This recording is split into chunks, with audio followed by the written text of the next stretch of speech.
my volume up. I will turn y'all's volume up. And... Greetings and salutations, travelers. Welcome back to the Inn of Planar Crossroads. And yes, I did remember to hit the record button before we did the wah. So, we have that on the recording this time. But as we said, welcome back to the Inn of Planar Crossroads. And welcome back to our October special, which is our Fallout special. So we're going to be doing a Fallout month shot, I guess you could say. 4 or 5 shot, depending on how long it takes them to get from point A to point B and kind of finish out this personal quest that these two scientists are on. But all that said, we have to do our disclaimer first, because I didn't do that last time. Forgot about that.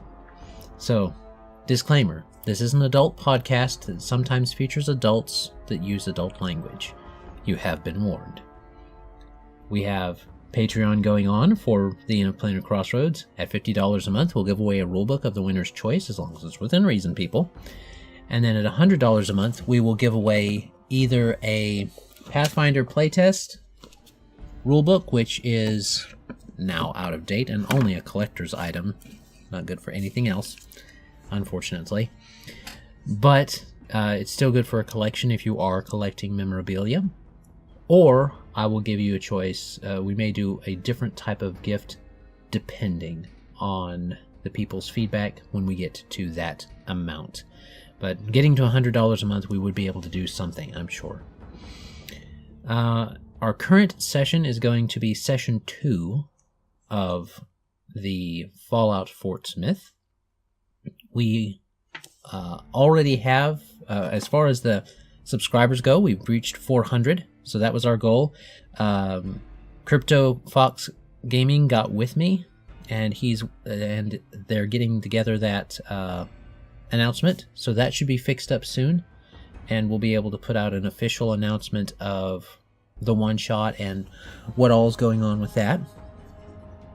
As for our monthly giveaway, I did find something at my local GameStop to give away. So, there you go. You wanted since it was Fallout month, I figured I'd give away a set of power armor. It is a T60 set of power armor. So, there you go. You want your own set of power armor? Giant tier or higher before the end of October, and you will be in the drawing. So there you go. And I believe that's it. So, if you want us to share the setting information and what I've put together on things along those lines, you can get with us via the messaging or on Facebook, and you can let via comments, a email message, or on Facebook, and you can let us know that you are interested in seeing that, and we can put together something like a handout sheet or something like that for what we've put together for either this game or the Broken Universe game. And once we have enough people interested in that, we can put out a little thing for those that watch, and on our Facebook and on our actual website. Yeah, okay. I was getting there. Yeah, just setting though. Just ask about lore. Don't ask about rules, because it's a mess. It is a mess. As I said in our first session, if we ever played this for longer than just this month, we definitely would switch to something else that fit the Fallout setting a lot better, like World of Darkness tweaked or something like that. Yeah, this is a weird peanut brittle monster we got going on here. There's a bunch of weird constituent parts I'll just sort of mash together. Yeah, but so far it's tasted okay. So it's hard to fuck up peanut brittle. All right. So, that gives me an idea for a quest in this type of universe. All right. Gives me an idea for peanut brittle. Okay. So, when last we left our Wastelanders, they were about to head to bed when a person in a green three-pieced suit sat down and introduced himself as the procurer who works to procure things. So, all that said, the individual that is sitting before you, with you at the table, appearing not necessarily out of nowhere. He probably just, came in. You probably just weren't watching. You were chilling at, here at, where are you guys at? You're somewhere. I don't know, man. This is your show. Yeah. You guys were chilling, at Fiddler's Faddle, and, bing! I got it in my head. And, he just came in and sat down, apparently. He, like I said, is in this green three-pieced suit. It looks like it may have been laundered, so he apparently probably has enough caps to get that done. But using perfectly good filtered water to wash the suit. Nah. Fair enough. But his suit portrays a kind of, I'm put together, it's business and stuff like that. But his facial features, his hair, him inside the suit, he's got a medium-length beard, it's short compared to what a lot of other Wastelanders would have, I'm sure. But it's probably, touching the collars that he has on his suit, and it seems kept, but it's definitely bushy. His hair is long, and it seems to have decorations in it that betray perhaps a tribal background. He has a feather along with some beads braided into a certain length of his hair on the right side. And you're thinking that that's maybe something from, again, the background. But he has sat down, and he has said that he has got the information that you needed. Oh, this is information the scientists were asking for. I'm not super up to date on what it is they asked him for. That is true.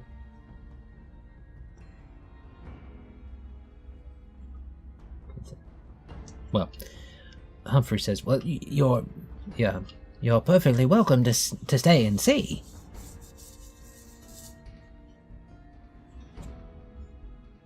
Who's he talking to? The procurer or me?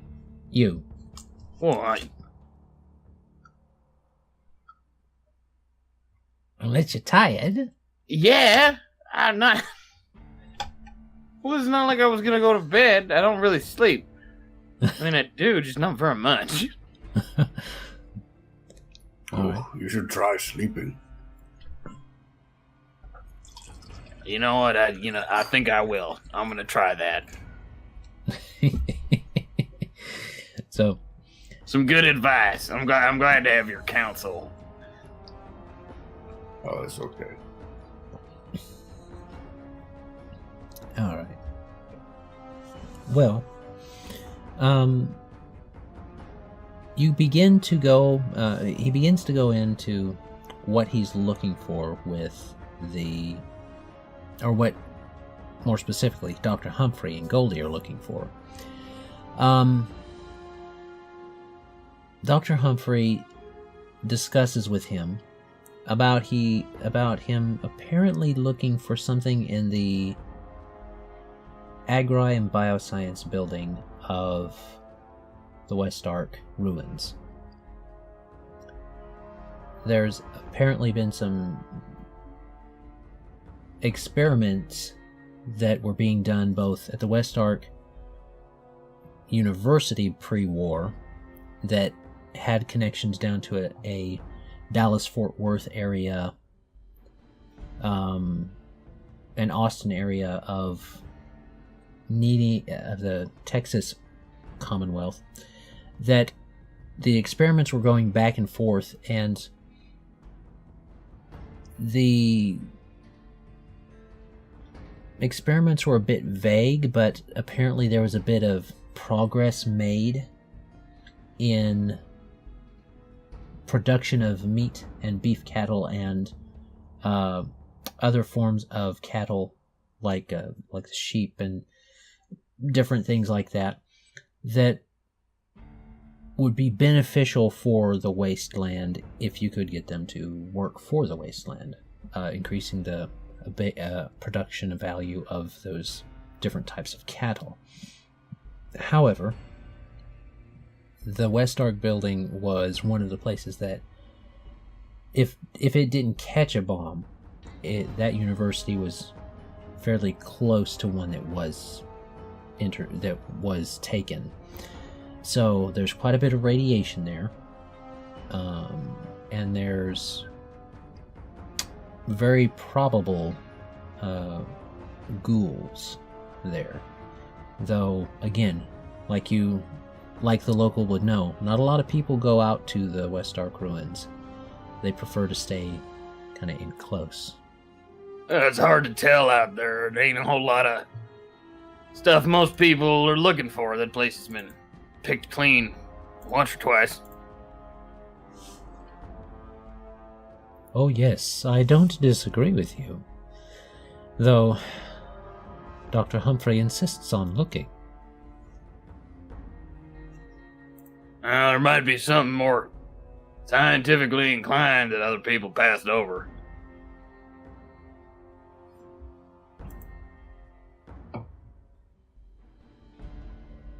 That is my hope, good sir, but I don't think we're going to find out until we get there. So, if you do insist on going, Dr. Humphrey, I do encourage you to purchase something a bit more protective for yourself. And he looks him up and down and says, something that your assistant is wearing would probably be more appropriate. And you remember that she's the one wearing the kind of patched up hazmat suit.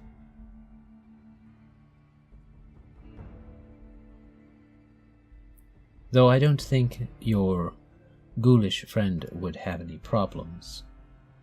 Nah, the green stuff ain't never bothered me much. You smoothskins should let up, though. Want me leading you out, I'll lead you back out, you'll look like me. Goldie looks over and she kind of tightens up her suit as best she can. She had the helmet off, now she puts it back on. Aaron will firmly hold his nose. Yeah, that'll do it. Always worked for me.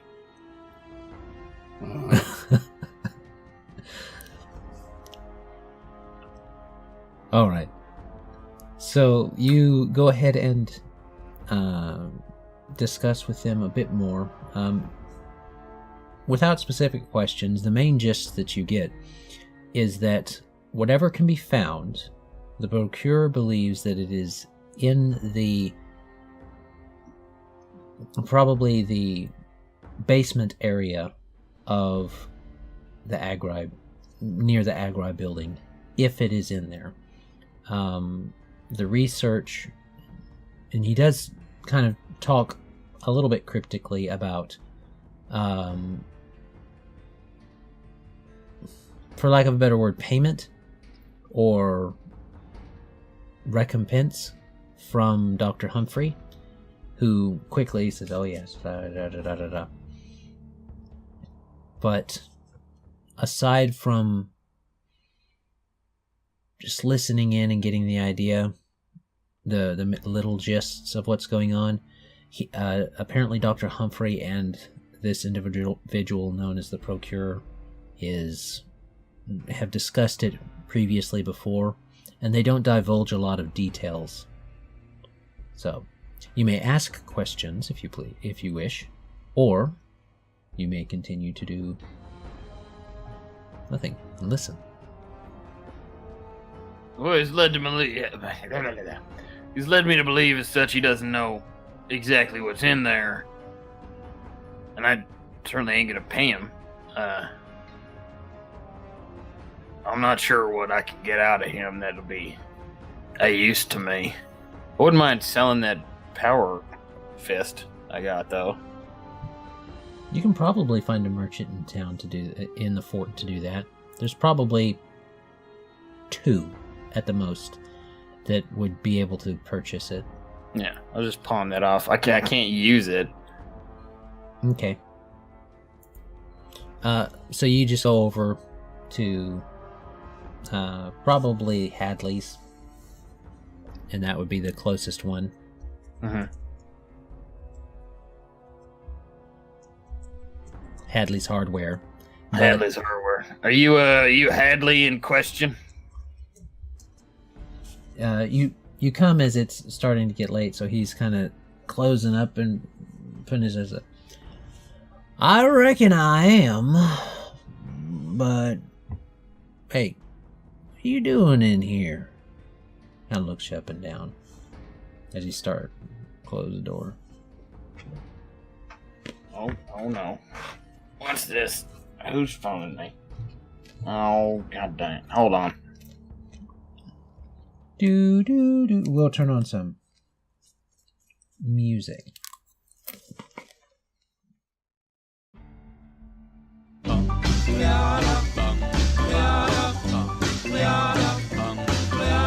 Got a doll baby, I love her so. Nothing else like her anywhere you go. A man, she's anything but calm. A regular pint-sized atom bomb. Atom bomb, baby, little atom bomb. I want her in my wigwam. She's just the way I want her to be. A million times hotter than TNT.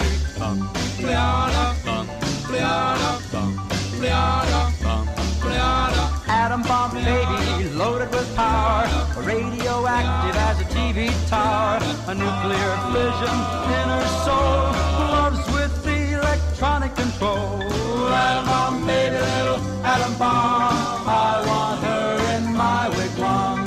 She's just the way I want her to be, a million times hotter than TNT.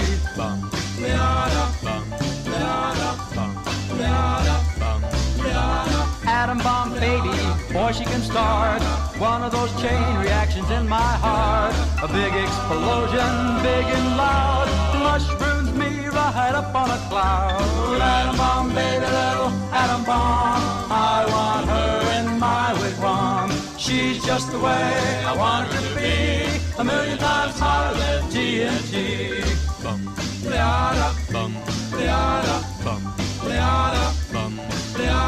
Atom bomb baby, sweet as a plum, carries more wallop than uranium. When she kisses, there's no hitch, 0 hour she turns on the switch. Atom bomb baby, little atom bomb, I want her in my wigwam.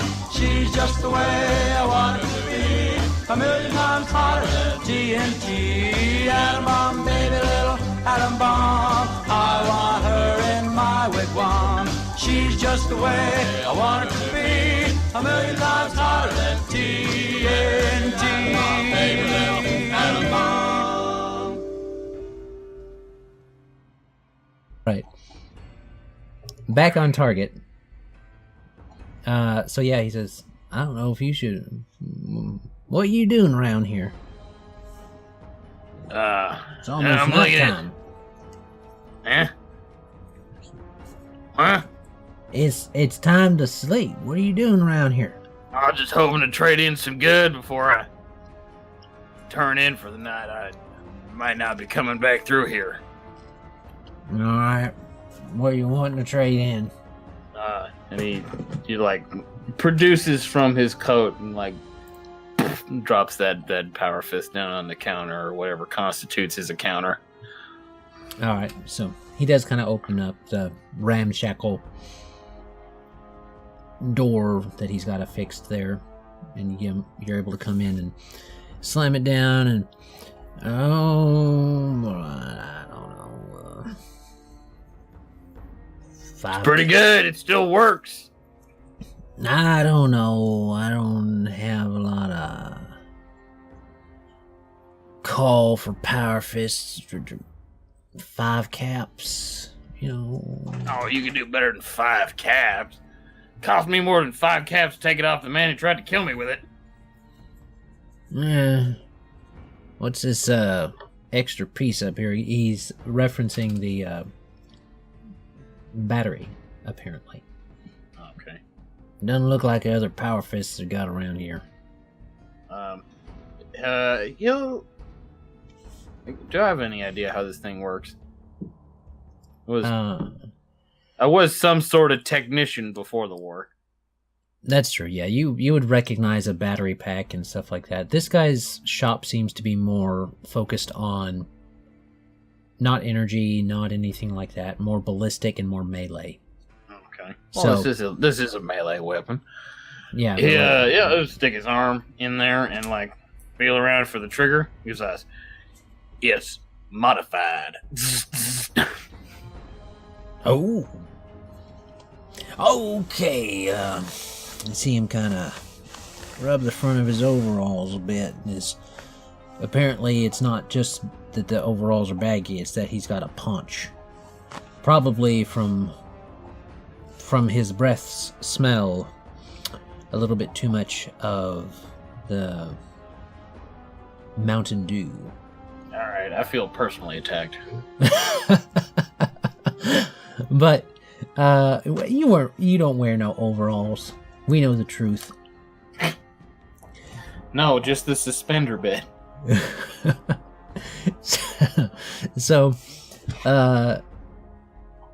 he's like 15 caps. Yeah, I don't know. Still seems mighty skinflint, but a deal. All right. Caps pass hand. Oh, I got a sound effect for that. Caps pass hand. Oh wait, hold on. I can do that.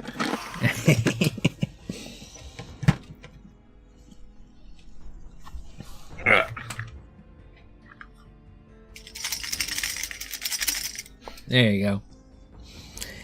And Two now weirdos who live in the country's respective souths just have jars full of bottle caps. it's our apocalypse stash. In case the world goes bottom up. I was just gonna seal a table in epoxy and bottle caps. That was my plan. Fair enough. Fair enough. All right. But you get your 15 caps. I feel like I've been ripped off. I wasn't looking at the sheet, so probably. But you get your caps, and you are able to get that done. You did have to leave while they were still talking about all of their stuff. So you get back, and the procurer has already left. Did Aaron have any questions for the procurer?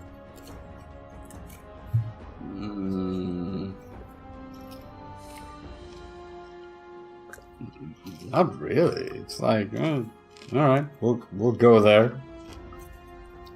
It's just another day on the job. He'll do something weird, and they'll praise him for it. Yeah. Why green? All right then. So,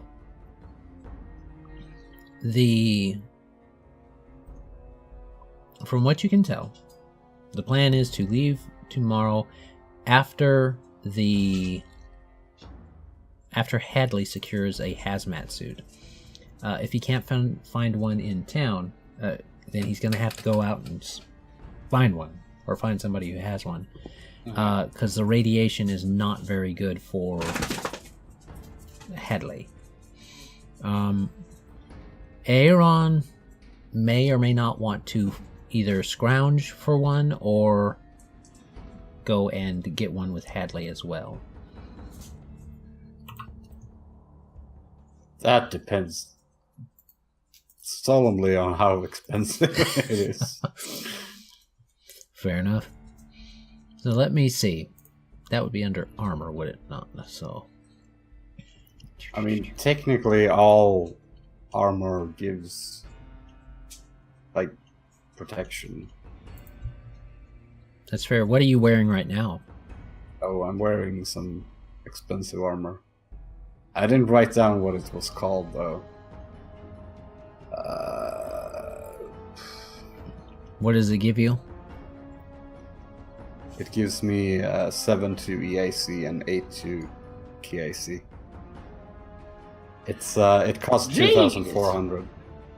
2,400. Yeah. Mine ain't that good. All right. So we had flavored it where you had a kind of piecemeal thing going on. You think that between your armor and maybe some Radex or some Radaway, you'd be okay? Some sunblock. Yeah. You think that you could pull it off, but Hadley cannot.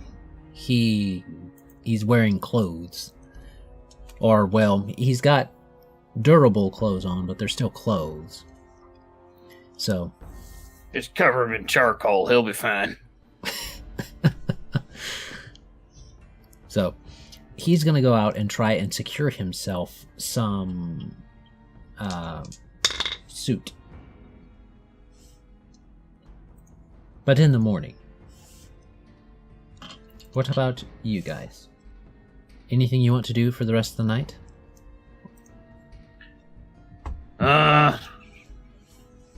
Oh, dang it. I had something in my head last week about something to do with the bar lady, Jill. I can't think of what it was now. Well, she's turning ghoul. Yeah, no, I know that.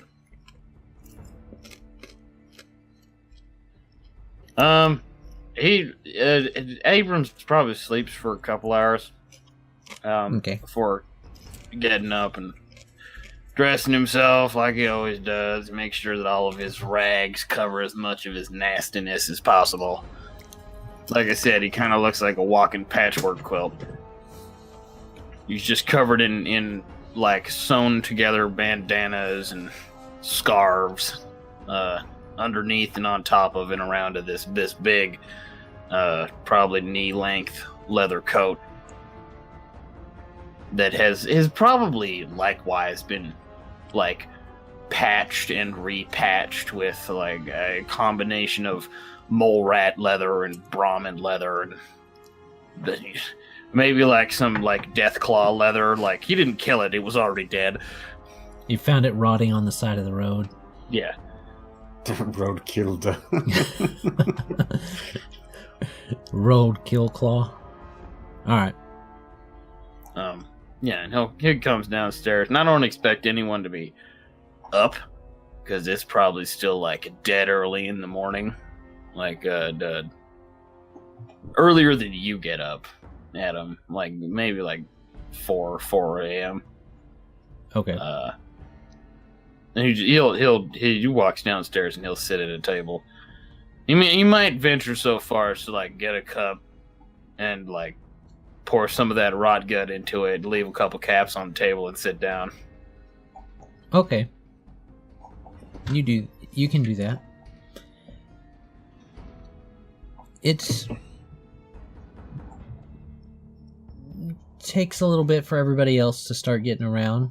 The person that was supposed to be manning the main the desk there in case someone came in, like basically the night guard for Jill's fiddler's faddle, doesn't notice. Seems to be a guy kind of leaned up against the wall, and he's not snoring, but you can tell with the way the rhythm is going up and down that he's not awake. He just kind of goes like this, and he kind of sleeps with his eyes open. I had a cousin who slept with his eyes open. It was creepy. So You you have him sleeping. You'd have this guy who kind of it's like nowhere that you sit, he's not looking at you type thing because the eyes are open and stuff. I figure I'm probably pretty used to being stared at. It doesn't bother me. Fair enough. So, you are able to get that. You are able to pay for it with a couple caps, and well, actually, what I kind of want to do, can I make? Would this be a knowledge check? Culture, medicine. What might I know about some like a real reputable or like a real good surgeon or something like that? Okay. Just off the top of your head, without a check, you know that if you're looking for a surgeon in the area, you're probably going to go here at the fort. Mm-hmm. There's probably a doctor. The name would come with a social check. But also, you've heard that there's a doctor with the jailhouse crew that might be reputable, depending on what you're wanting, I should say. So if you're wanting someone to actually take care of you or do some stuff to help deal with that, any kind of sickness or health problems that you might have, it'd be here at the fort. There's a surprisingly good doctor in the Barling Ghoul settlement, though it's quite an irradiated trip to get there, so most don't go there unless you're a ghoul. Uh-huh. And then there's, like, before you left, you heard that a group was trying to re-establish a hold on St. John's Merciful Hospital, but you're not sure if that has panned out or not. Okay. So I'm looking for some names with a 21 medicine. Okay. So the doctor here in the fort is Dr. Scott. Dr. Scott. Dr. Scott. Dr. Scott. Okay. What about the... Well, I mean, I probably know the ghoul's name, because I live there. Fair enough. The ghoul's name was just... Oh, what was it? What name should we go with? Herschel. There we go. Herschel.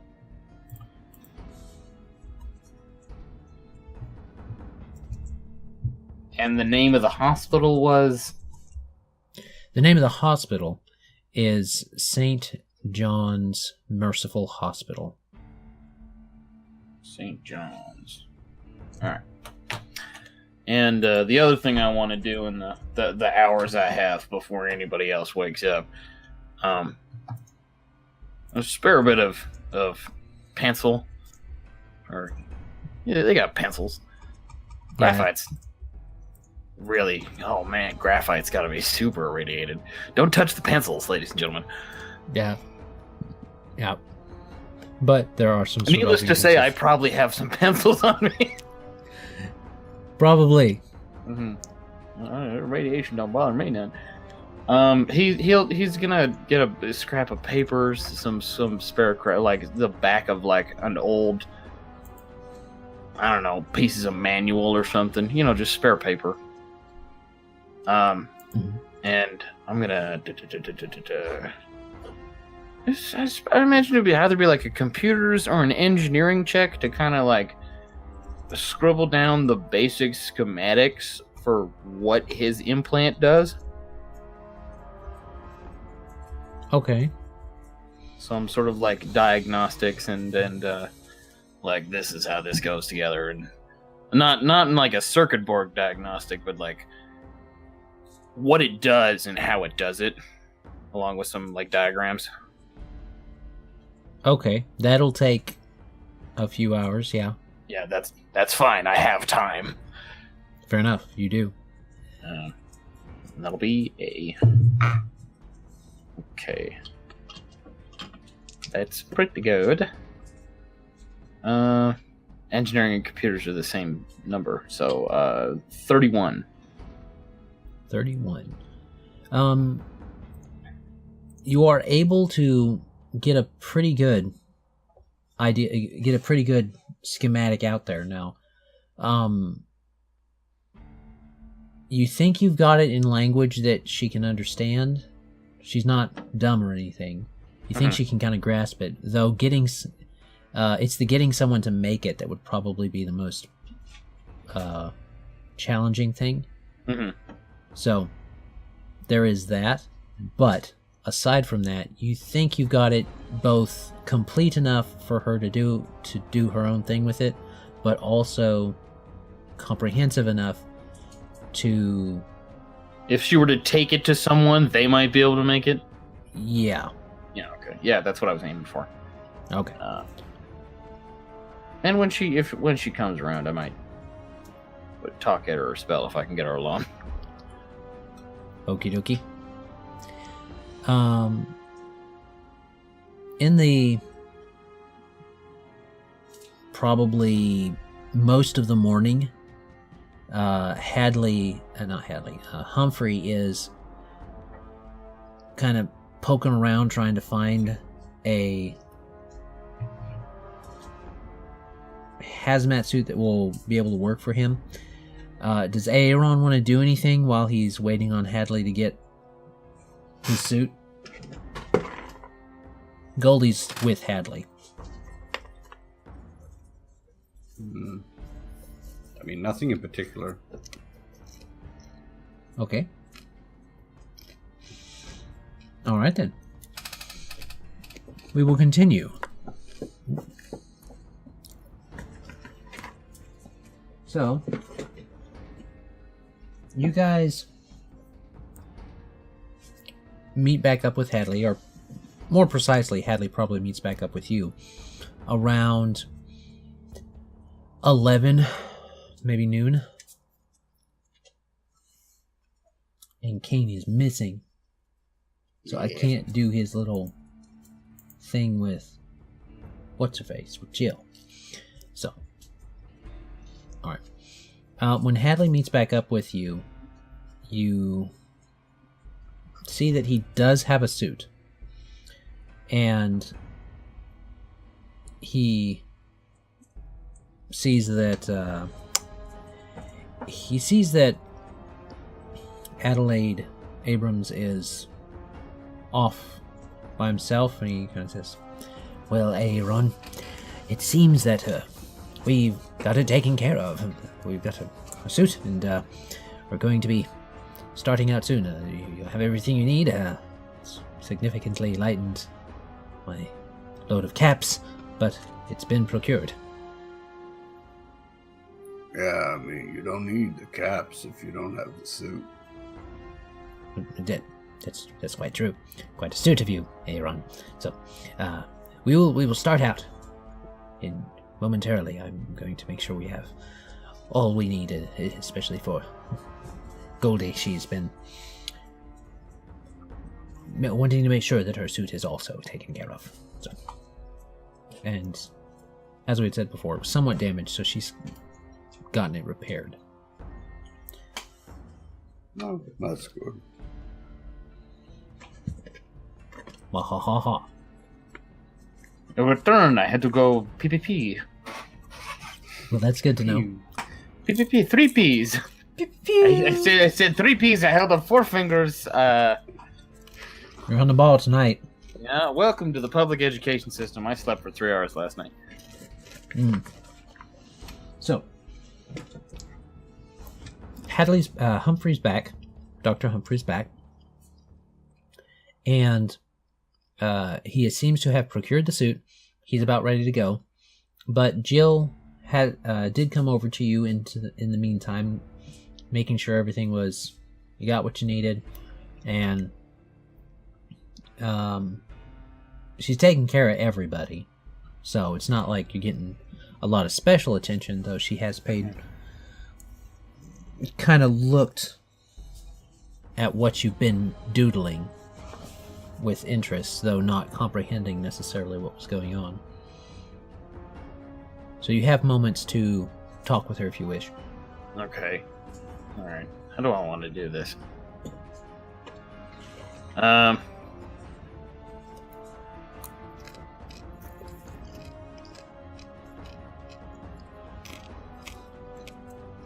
reckon I'm gonna walk up to the bar as she's like in behind the bar. Probably right before she's about to go back to the still that's in the back. Okay. I reckon there's a bit of a metal taste to that rot gut you got sitting in the back. You mind if I have a look at the still? She kind of looks at you. And he's got like the paper like folded in between his fingers, the stuff that he's been doodling on. He just sort of like, he taps it on the table, sort of absent-mindedly, kind of like you would like a credit card or something you would kept between your fingers. She kind of looks at it. I reckon I can talk with you back there. Right back this way. Maybe you can have a look at it. I kind of noticed the taste myself. Doesn't bother me none, but I wouldn't want you getting trouble blinded one of these smooth skins with nickel poisoning. Did I say smooth skins or did I say something else? How did that come out of my mouth? You said smooth skins. Okay. This time. This time I said it aloud, and in my head I heard Smythe skins, and I was like, that's not a fucking word. Smythe. No, then you'd be toad skinned. Because Smythe from the Thundercats. There you go. Some shit I did not know. Da-da-da. Alright. Da-da-da-da-da. Whatever that noise is they play, the more you know, the star wipe. Da-da-da-da. Okay. Now, make me a perception check as you go in. She lets you go in ahead of her. Hawk-a-duck. Oh, god damn. 13. Alright. Alright. You guys go in. She seems to motion you through. And she closes the door behind her. And it's a small, like, saloon type place, so you can see the sun trickling in through the boards, and you can still hear the fiddle that's always being played at the Fiddler's Faddle. But she walks in, she lets you get in there, and then you turn around, and she's got a pipe pistol ready at you, and she says, "All right, now what's this about?" Well, the paint's obviously come off the inside of those clawfoots you got welded together, and you're going to give someone heavy metal poisoning, so I should actually probably look at that. Heavy metal poisoning's the least of your worries out here in the wasteland, and you better talk. Well, show me your ear. And she says, "Why, no, there ain't no need to see my ear. You're the one in my establishment." Has it hit your neck yet? Make me a diplomacy check. Alright. I ain't afraid of getting shot. Most of those organs don't work anymore anyways.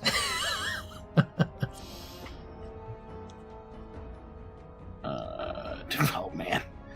I gotta start playing characters that don't suck ass at diplomacy. Well, I mean, there's Cashew. I rolled a 4 + 1. I don't reckon how my neck's any of your business.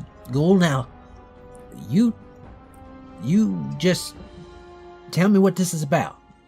If it's progressed to your neck, you're farther along than I might have feared. And you're gonna need this probably sometime in the next 6 months. and he'll like hold out the folded piece of paper. Probably like pretty nonchalantly, like over the pipe pistol, like, shoot me, bitch, I dare you. Alright, so she kind of takes it, opens it up, and you see her kind of glance back to you. Why you give me this? Call it good faith. Just cause I turned into a green thumb doesn't mean you have to.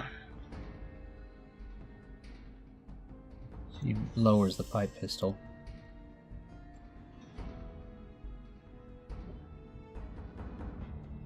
Ain't nothing free in the wasteland. There's some kind of catch here. Well, there's two, actually. First is I ain't figured out what I want for it, so I suppose we'll figure out that later. The second is I can't make it for you, so you're gonna have to find someone who can. I know a couple doctors. Of course you could talk to Scott in town. I'm sure you know him. There's a mighty fine doctor up in the ghoul community if you're feeling brave. His name's Herschel. I've known him for probably going on a better part of 100 years now. He's a good man. A little rough around the edges. But I think your best shot's probably to go looking around St. John's Merciful. There was an expedition out that way to try and lay claim back to that property again and some of the equipment that was lied within. I don't know if they made heads or tails of it one way or another, but that's probably your best shot. You see her, she's kind of tearing up. I don't know what to say about this.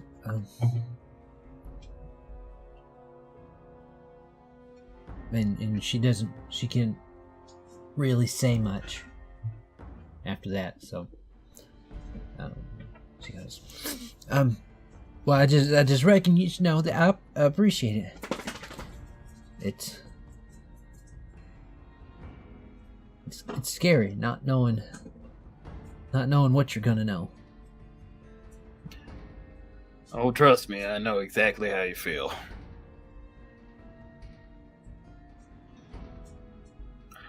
I don't think, do his tear ducts still work? That's up to you. They don't, but he does, his tear ducts don't work anymore. But, he sort of like adjusts the bandana around what's left of his nose to like he's wiping away snot. Okay. And yeah, get that tub fixed though, or you blind someone. And he like gives it a boot and he walks past her out the door and back into the bar proper. All right.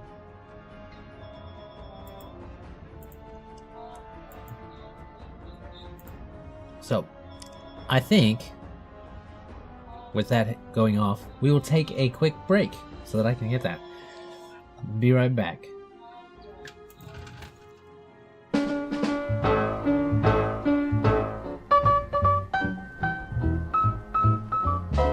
Crawl out through the fallout, baby, when they drop that bomb. Crawl out through the fallout with the greatest of aplomb. When your white count's getting higher, hurry, don't delay. I'll hold you close and kiss those radiation burns away. Crawl out through the fallout, baby, to my loving arms, through the rain of strontium 90. Think about your hero when you're at ground zero, and crawl out through the fallout back to me. Crawl crawl out through the fallout, baby. You know what I mean. Crawl out through the fallout, 'cause they said this bomb was clean. If you cannot find the way, just listen for my song. I'll love you all your life, although that may not be too long. Crawl out through the fallout, baby, to my loving arms, while those ICBMs keep us free. When you hear me call out, baby, kick the wall out and crawl out through the fallout back to me. 'Cause you'll be the only girl in the world. Why don't you crawl out through the fallout back to me? Why don't you crawl out through the fallout back to me? Why don't you crawl out through the fallout back to me?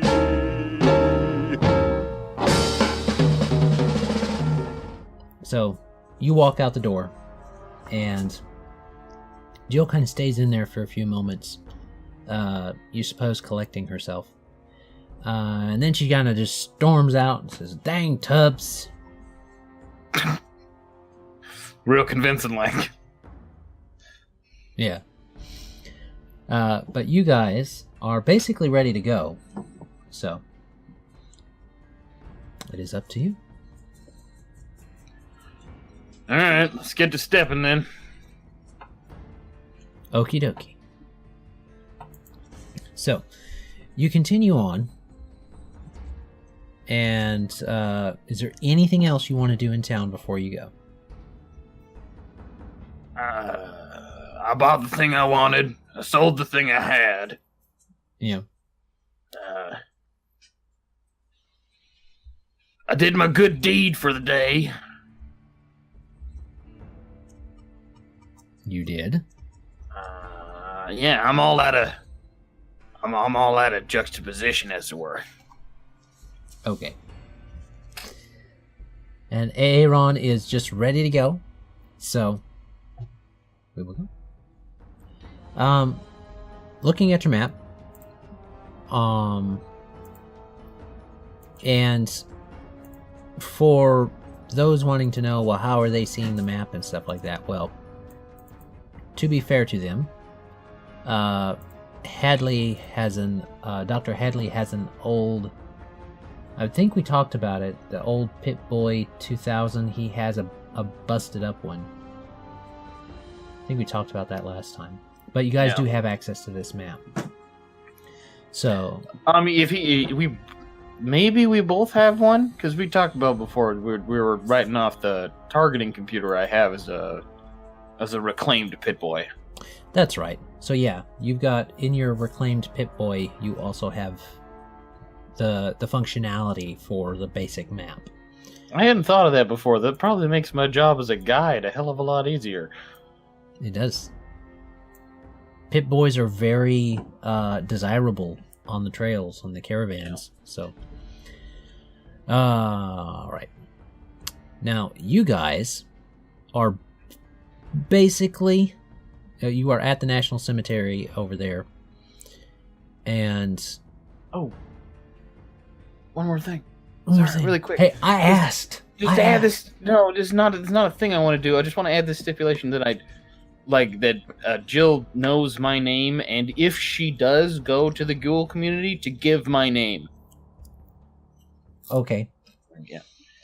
Tell them Adalaide sent you? Yeah. Got it. We can canon that in. Alright. I meant to do that, I just forgot. Yeah, no one introduces themselves in the Wasteland. It's surprising how much I don't introduce myself. I just talk to people and say, hey, thank you. That's good. You don't need to know my name. You don't even know my name. I've done you I work good in deed. customer service, and half the time I don't even wear my name tag. There's that guy down at the liquor store, one behind the counter. I know him. That thing they get real upset at you for not wearing. Oh, well, I don't wear it because I work in the back a lot, and I lose it in the boxes if I wear it. Oh, yeah. All right. So, you guys are over here on the left side of the map near the National Cemetery. That's where the fort is. You think, from your past experience, that if you stick to Rogers, you're gonna get to Central Mall a bit easier. And once you hit Central Mall, you can go up, and that's going to get you pretty much where you need to go. Alternatively, there is a more dangerous route that you can go directly to the West-Ark ruins if you go up towards Rogers and then you go left on Grand instead of going left on Rogers. Were we heading towards Oklahoma or away from it? You're heading towards. You're heading away from Oklahoma towards the word Fort Smith. You're heading east. Down Rogers. Down Rogers is the safest way, and then you cut up when you get to Central Mall. Okay. And the Central Mall is a location that I didn't have it ready yet. When you guys were in the first session, so you can use that as a landmark. And not a lot of people have scavenged in there because they say, like this portion of the map, there's a lot of feral activity. Well, all right. Here's a question: How do Humphrey and Aaron feel about feral ghouls? Well, I mean, they don't bother me much, so I might have a biased opinion. well, you're a ghoul, but they still don't. They'll still attack you if you act too human. If I get too close, but most of the time I can walk past them. Mm-hmm. I'm just another like half rotten, irradiated body to them. Yeah, you smell a lot like them, so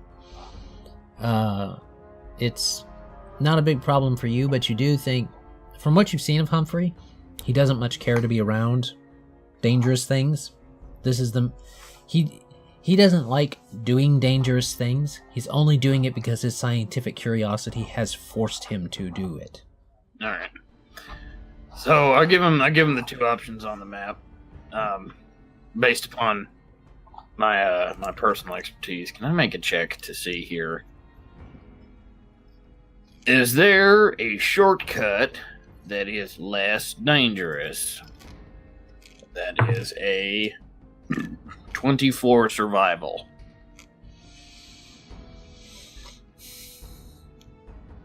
You think that if you avoid Grand Avenue, travel down Rogers until about where that star is, All right. and then go over to Free Ferry Road instead and then cut up, that's going north of the Central Mall, then maybe you could avoid the infestation of the ghouls in the Central Mall area.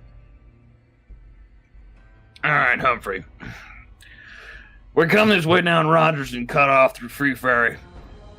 We can turn north around Central Mall and maybe skirt past that nest of feral ghouls likes to hang around Central Mall. I mean, I can't guarantee anything. Like I said, they don't much bother me, but with the rest of you behind me, they might take an interest. Oh yes, that seems like they might.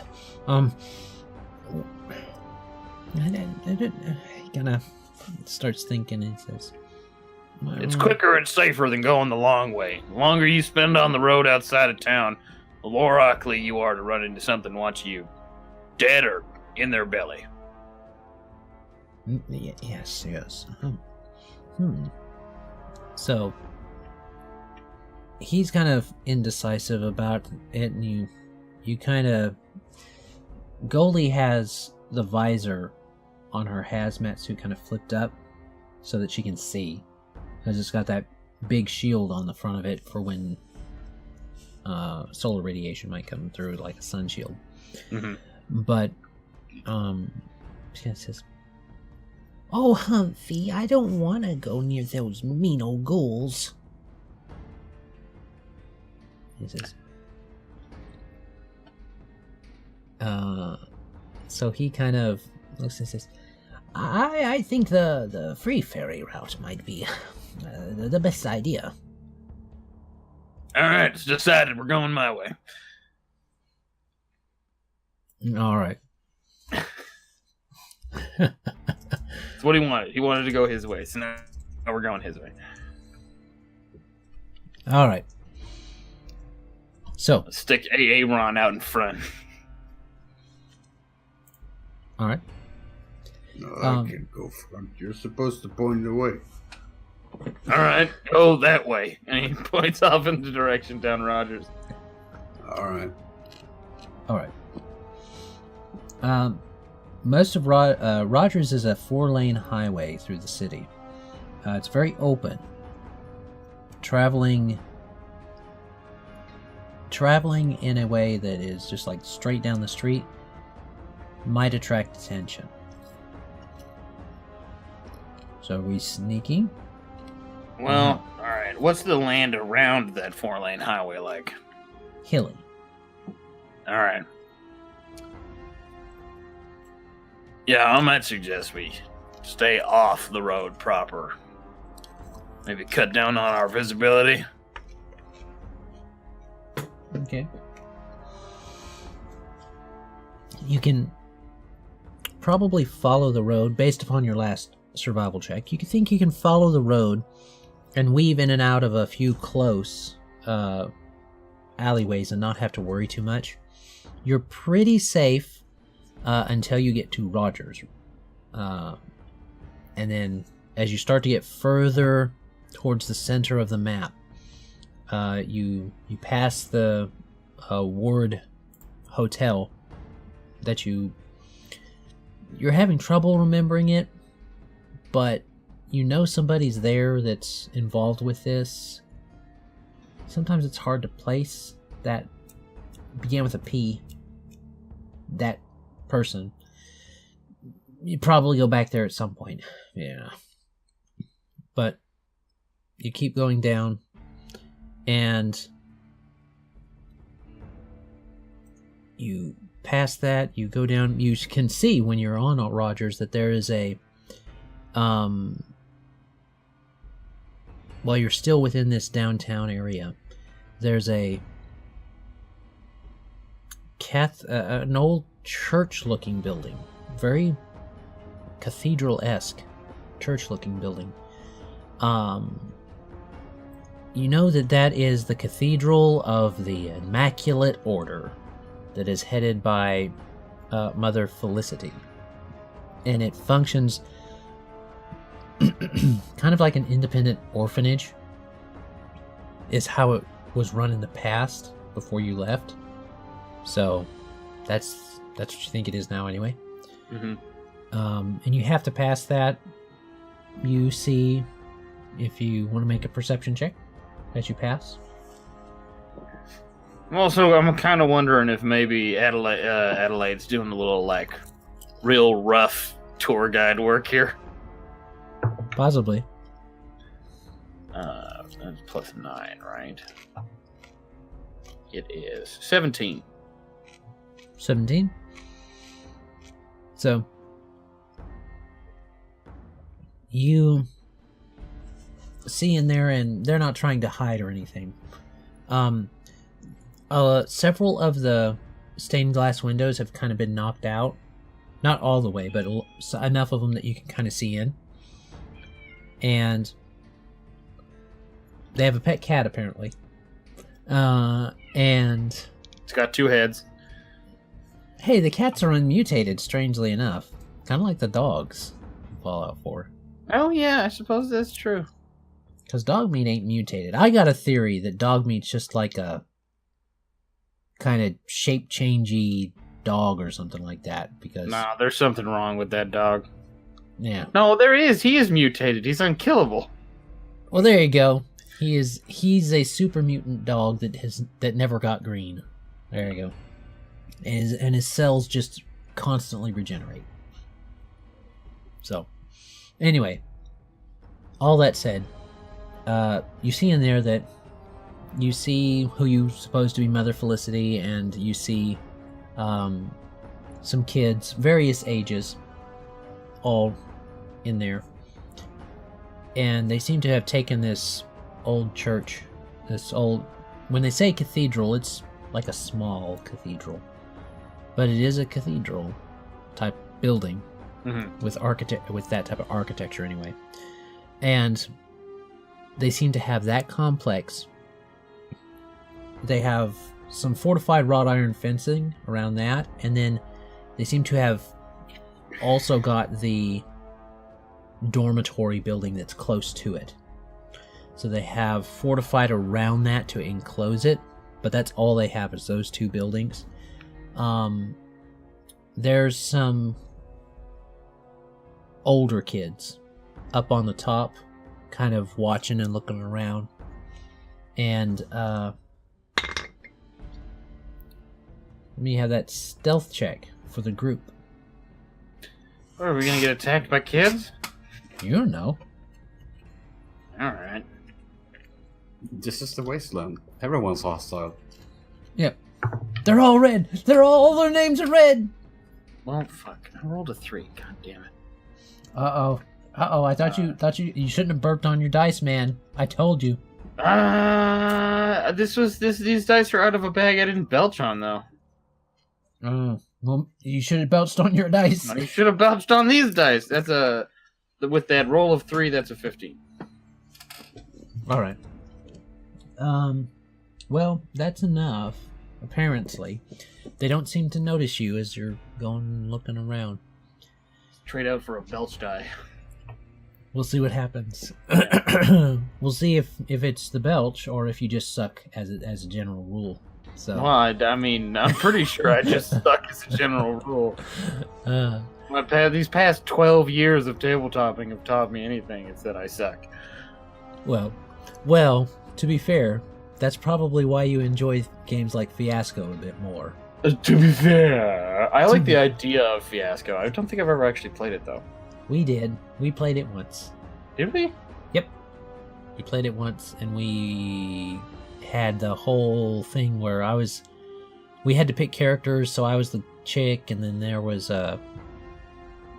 she lost her kids, made her go a little bit cuckoo, and she started to hear voices, stuff like that.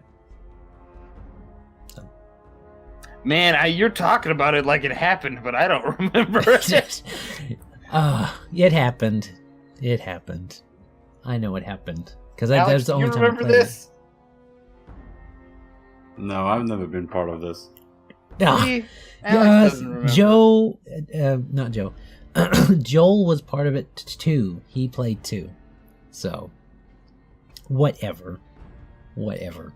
I know it happened. I think you're dreaming. No, I know it happened because I remember being in the Roll20, and you had set up a Roll20 with an actual tile for a table, and then you had put little things around so we would know whose turn it was. Going around the table, the virtual table. So, I remember it, man. I'm not hallucinating. I think you might be. Cut all of this out. No. Alright. Back to game. You guys continue on. And you're able to pass that. You kind of pointed out to the others, saying it's kind of like an orphanage place. It's been able to operate autonomously for a little while. The next thing that you probably bump into, as you're journeying through here, you see there's still there's still skeletons from when the bombs fell hanging out of windows of half-destroyed buildings. The rubble is still there, and people haven't got to clean it up, haven't done anything around it. Continuing down Rogers and getting closer to Free Ferry. Just before you get to Free Ferry, there's a little dip in the hill. At the top of the dip, where Rogers is, you see the mansion, is what it's called. It's a old pre-war, pretty antebellum-esque home. There's probably a... You were pre-war. Your ghoul is pre-war, I believe you said. Yeah. I mean, like, as pre-war as ghoulification can be. Pre-war is a weird way to phrase ghoulification, because it doesn't happen until after all the bombs went off. Yeah, it's true. But you as a person are from the pre-war. Yes. So, you know that you aren't from around here, but you're from around here now. And it looks like it may have been, in the pre-war world, some kind of bed and breakfast. And oddly enough, it seems to be kind of functioning like that now. You guys have been having to go slow, so it's probably... you didn't leave until 11, so it's probably taken you a few hours. Oh! Did we lose Alex? I straight up lost you entirely for a second there. That's weird. Huh. So, your pre-war ghoul knows that it is a... probably functioned as a bed and breakfast before the war, and it's kind of functioning like that now, though it's more of a trader's stop. There's a couple stalls set out on the lawn that are empty right now, even though it's about noon. Well, no, it's not noon. Even though it's about 3, you've had to go slow, picking your way through so you didn't get involved in anything. And it's still there. It looks like it's been kept up, or at least restored a little bit to what would be there. But it doesn't seem to be that it is, I guess for lack of a better word, open right now or welcoming right now, because there's no one at the 2 vendor stalls that are there. Okay. Though you could investigate This if is you the want to. church still? No, this is the mansion, the place that antebellum-looking bread and breakfast. And it dips down, the hill does right there, and it leads to basically where the star is on the map, and that is the location of the Fort Smith Library, and it turns into Free Ferry there. So, you can go back up the hill. Okay. Onto Free Ferry. Both of you make me D100 rolls, please. As we're passing the library, Adalaide might mention to Professor Humphrey, Dr. Humphrey, Professor Humphrey. Doctor. That's the old, was the Free Ferry Library, the Freeport, what's the name of the library? It's the city library. City library. That's the old city library. I mean, I ain't much for reading anymore, but might be something in there. You figure? Oh, well, you never know what you'll find in those old libraries.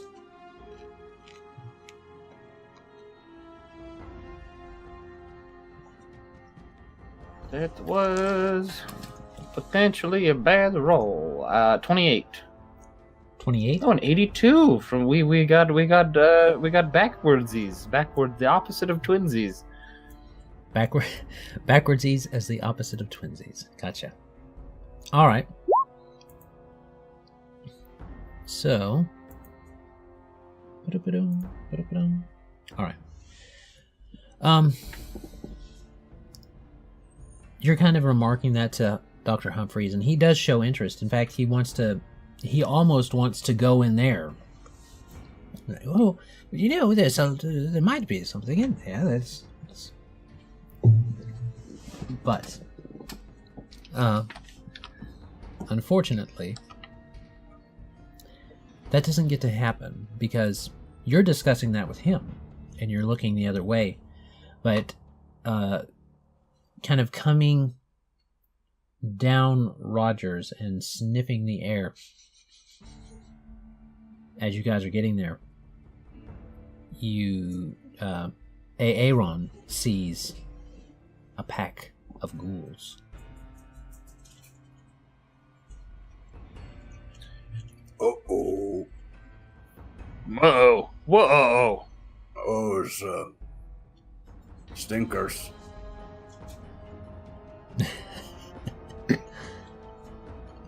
I feel like I should be offended, but I know exactly what you mean. So, you do see the ghouls, now that he's pointed them out, and apparently they have seen you. And you guys aren't How far off are they? You're still far enough off that you can get because they're feral ghouls are runners.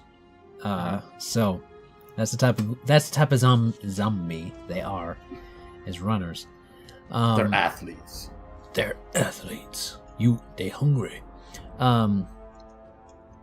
But you see that there are probably about 3 feral ghouls. No, pardon me. There's about 2 feral ghouls, and then there's one that's colloquially called a pauper. And what it does is it's unstable. It has it's got these bulging bits around it that are parts of it that are just really unstable. And when they get close, they're to food, and the food, pushes back, like they're not eating something dead and scrounging. Yeah.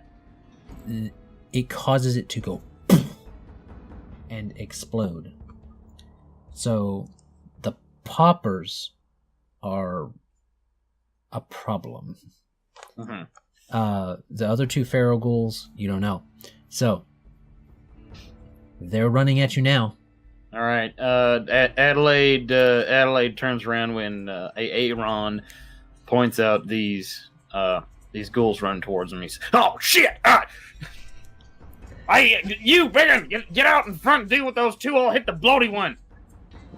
The bloaty one is not quite as fast, so he's like a little bit behind the others. Yeah, I'm gonna unshoulder the long gun, the long rifle I retrieved when we were in town. Okay. You can probably get 2 shots off on these creatures before they get to you. 3 shots might be possible on the... Well, no, because this is multi-attack, so we're using it different. Yeah, what's the secondary attacks at a -5, right? Yeah. Yeah. So you guys basically have this turn, is what you've got. You got 1 turn on these guys. I might as well try. This gun only has a capacity of 2, so I can't get off a 3rd shot even if I wanted to. Okay. All right, so I'm gonna level this rifle against the popper. All right. How about we roll initiative? Okay, yes, that's... Well, you said we had turns before they got here. You can take that turn now, yeah, if you guys want to. A natural 20! I wish I had saved that for the attack roll.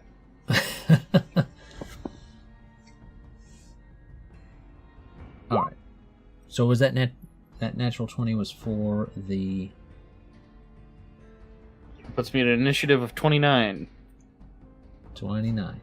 All right. 15. 15. Okie dokie. And that means 2 ghouls. Ooh, they didn't roll super hot. Super hot. We both went for that at the same time. I'm so happy. Yes. So, That means their initiative is a grand total of 9. And the popper... Ooh, he rolled much better for being so slow.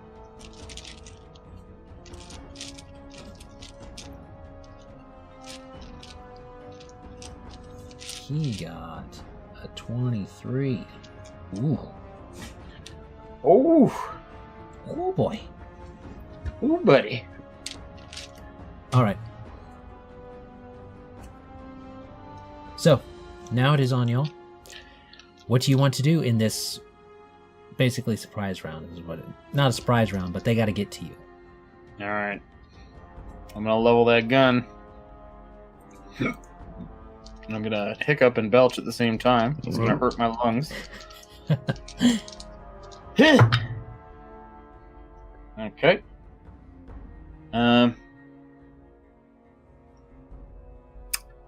That's going to be a 23. Against EAC or KAC? I believe it's a ballistic weapon, so KAC. Alright. That'll hit. That'll And- hit the popper. Yeah, it's tactical. It's got to be a ballistic weapon. And the second attack is only an 11. Okay. So no. So the first attack hits. Okay.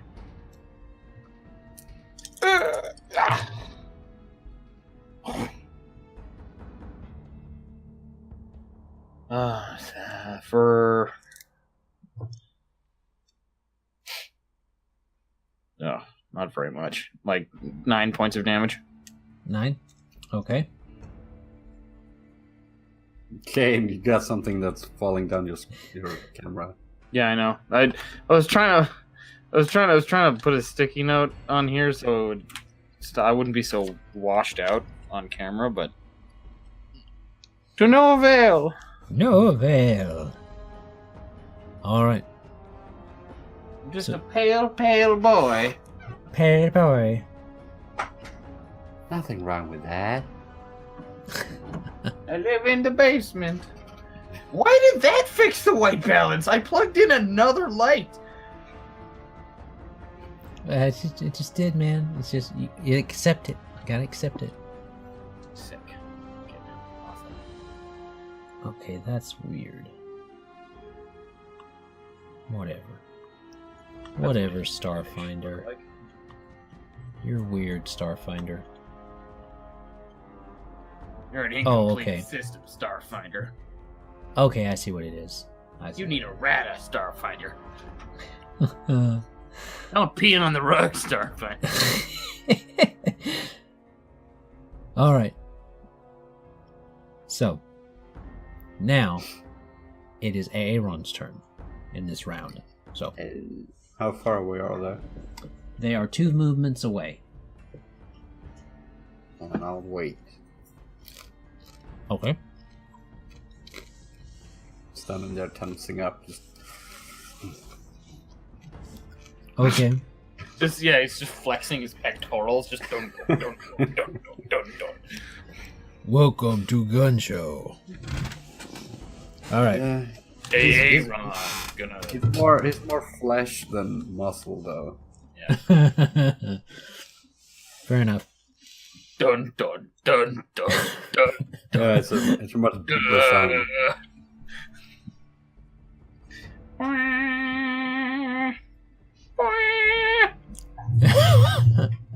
Okay. So, that means we enter regular initiative. Adalaide, what do you want to do? Alright, hold on. Look at it. I'm saving the environment! Cutting up my can rings. I love ducks. I am gonna move this beer can. And I'm gonna take another shot at the popper. Because I assume it's still a good ways behind. Yeah, it's got to move all 3 movements to get to you. And I know, but Adalaide doesn't know that it goes next.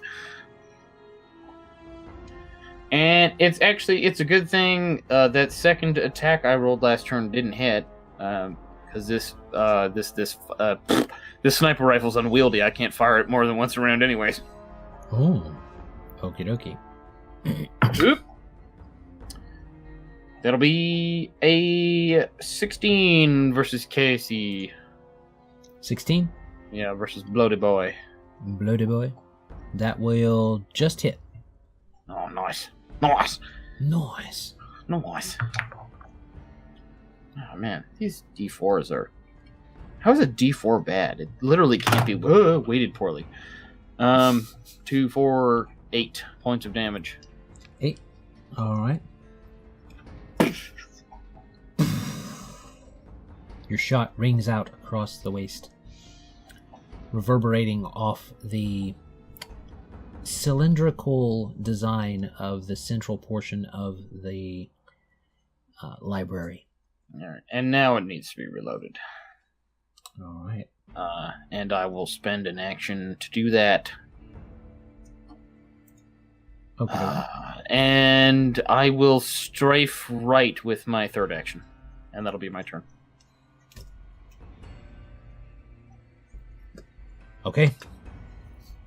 Now it is the Popper's turn. He moves 3 movements up to you guys, basically. So that's all he can do this turn. How close is he to us now? Right on you. Okay. So he's right on you right now. Thankfully, he's not a regular. He's a regular popper. He's not a glowing popper. No. So. All right. So the ferals have to spend 2 movements to get up to you, but they do. The closest and most fleshy of you, the best dinner perspective, is Aaron. So that's who you're going to go after. So they move up to Aaron and they swing. They're whacking, they're whacking, they're whacking. Alright.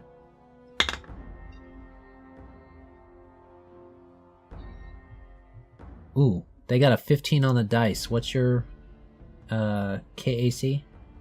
My CAC is 19. They do hit. One of them hits with their attack. And then another gets a 19 on the dice. So, Nice. yeah. They're rolling pretty good right now. Ah, my body. My body. Okay. So, that is 2d6 from one claw. 8 damage from the first claw. Alright. And 2 damage from the other claw. I shouldn't have nerfed these guys. So nothing from the second one. Because I have damage resistance 4. See, I shouldn't nerf these guys. That was my mistake.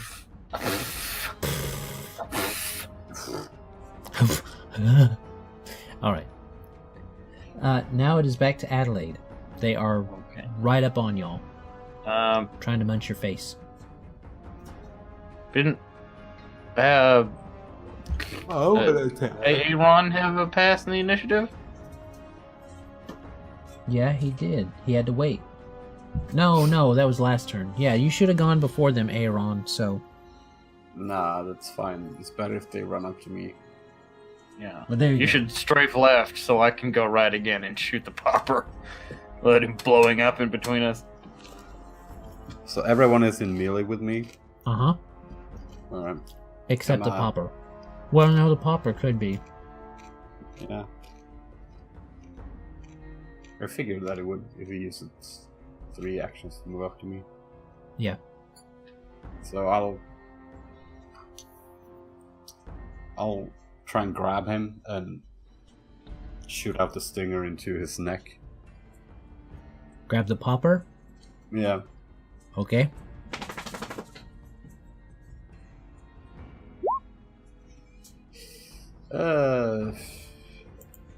Yeah, that should be correct. That's an 18 to hit 18. That'll Yeah. hit. for 11 points, and then he needs to make a 4 DC. 17.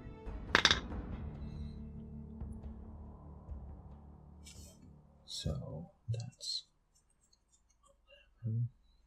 So that would be... He's... You can tell it's not looking good. One of his arms has come off of the popper. The DC is what? 17. Fort save. He does not make the fort save. So he takes another 2d6 points of damage. Yep. Okay. It's very possible you could kill him. No, don't touch it! I'm gonna give him my finger juice. It just sounds ew. That's a gross thing he did.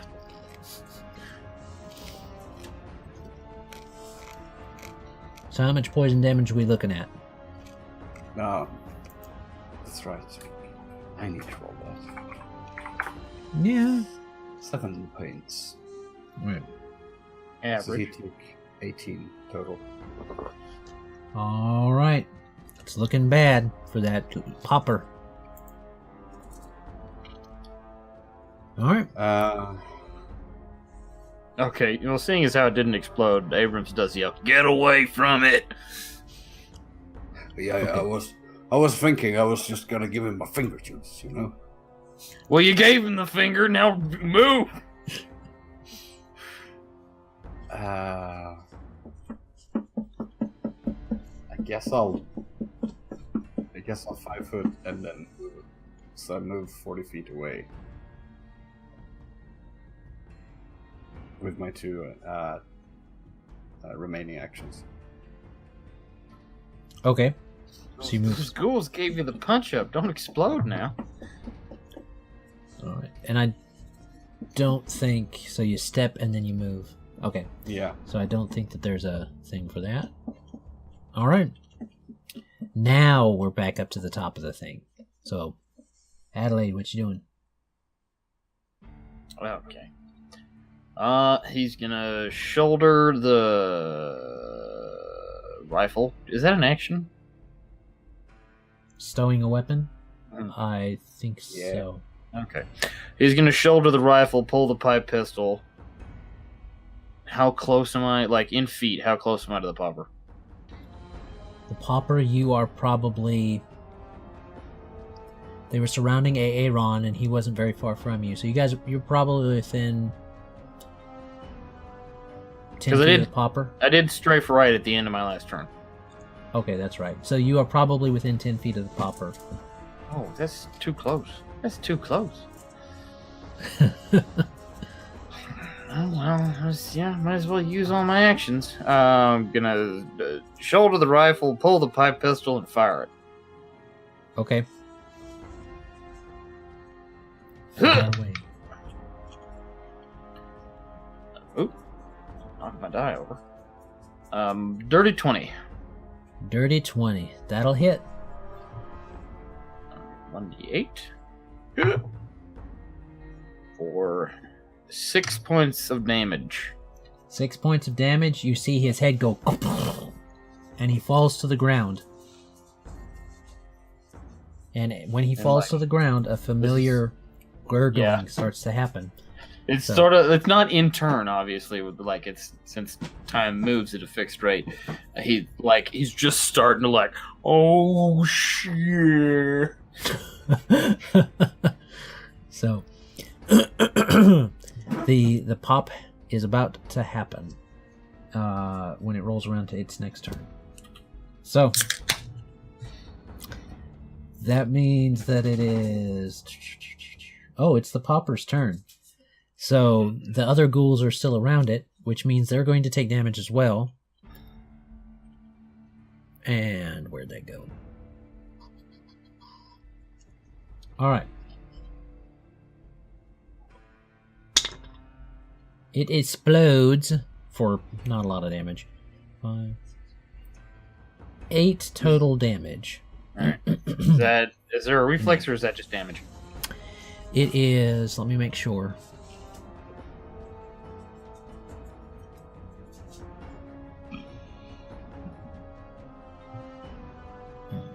ability to destroy. Reflex saving throw to reduce the damage to half. Ooh. Oh, shit, I'll take that roll. As 26, and I have evasion. That's plenty. I take no damage. Quite thematic for you not to take damage from a feral popper. My spindly little ghoul body. You got experience with this. It's this splash of green ghoulish ichor goes everywhere in what looks to be about a 10-foot radius burst. It hits the other ghouls, and they seem to also take some damage. Could probably be a popular show, Dr. Ghoul Popper. Ugh. All right. Okay, so there we go. That is the Ghoul Poppers popped. Now we are up to. When you say ghoul popper, it makes it sound like there are other kinds of poppers. Yeah, Pimple Popper. I mean, like it should be a popper ghoul. Like it's a popper that's a ghoul. Like it's a specific type of ghoul, but not like a ghoul that is a popper. Because then you can have like Deathclaw poppers and super mutant poppers. Nobody wants that. Well, you don't know what I got up my sleeve. This whole thing's homebrewed anyway. It's a matter of syntax, and it's upsetting. Dun dun dun. All right, Raider poppers. Ugh. Well, I guess you would call a mutant. In Fallout 4, they have mutant suiciders, which are basically. Yeah, but they're not poppers. They're just touchdown super mutants with fat mans they carry around like footballs. Yeah, they carry a mini nuke around. They touchdown it right on you. But That's the dumbest thing they ever added to that game. yeah. Touchdown! Super mutants are dumb enough to do it. At least the Commonwealth super mutants are dumb enough to do it. But anyway, so the feral popper is gone. Now you've got the other two ghouls, and it is their turn, I believe. No, it's it's Aaron's turn. So.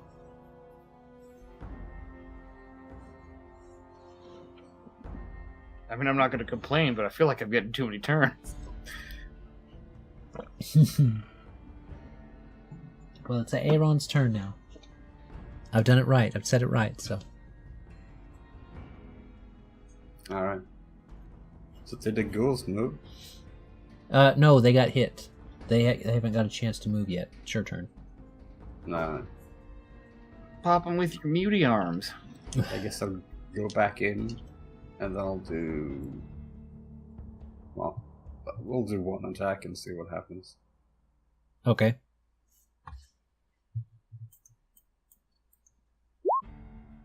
Ooh. 24. Oof, that'll hit. And those, the DC 17 save again. Nah, it's run out of venom. Oh. Oh, Yeah. no. How often does it refill? Every time I spend stamina point refill thing. Oh. Well, I have two, but I'm not going to use the second one. That's right. Stamina is meant to be spent as a resource in this version in Starfinder. I got you. All right, so that does hit. So 10 damage. Yeah. If it's still standing, I'll attack it again. Oh, it's still standing. Alright. This one is a natural one, so it's a miss. It's a miss. Oof! Yeah, don't put a natural one on the attack and then one on the damage, too. It's so with a natural one, that means it's actually a negative. It's a 4. It's just 3. 3. Yeah. Ugh. All right. So that's a no-go. Now it's their turn, and they look hungry. Hangry, even. Downright hangry at y'all. That's a miss, I think. Let me make sure. Your KAC is a 19. Aaron's? Yeah. Yeah. All right, that does not hit. Oh, that one will hit. All right, so one hits for pretty good damage, 10 damage.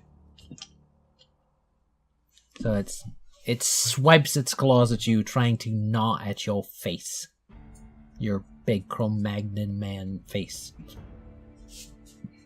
Perpetually blinded by your own eyebrows. All right. How much was it? It was 10 damage total. Right. All right. Now it is back to Adalaide. Are you looking over there, AR? Oh, I'm fine. Like I've lost 10% maybe. Ugh. He's got 4 DR, so I mean he's not hurting that bad. You're so chunky. Like I said, if I'd have known you guys were this beefy, I wouldn't have scaled these ghouls down. So chunky. Well, he's much more chunky than I am. I think he's got like a ridiculous constitution. Oh, that's Oh, yeah. right. And he took like toughness and Yeah. all Yeah, that stuff. I'm much more breakable than Aaron is. You don't get chunkier than this. At least He is not at this level. Yeah, he's the chunk master. Chunk Hey, around. you guys. He is what chunk. I want to do. It's not love chunk. I want to reload my hand cannon and take aim at a ghoul, Okay. and also draw my sword cane. So this reload is an action, drawing is an action, firing is my third action. Ha! 15 plus 7 for 22 to hit. That'll hit. Ha! That's nice. Nice. So first max damage of the game for me. Oh. For 12 points of hand cannon damage. All right.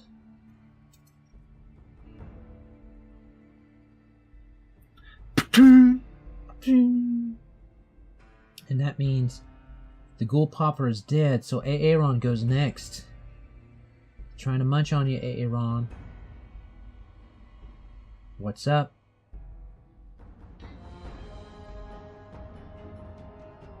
Ooh. Who was that? That's what's up. Ooh. Ooh. So there's one on me, and There's technically 2 close enough to you right now, but it looks like one's interest has been drawn by a pistol blast. Yes. yeah, let's give him a stab.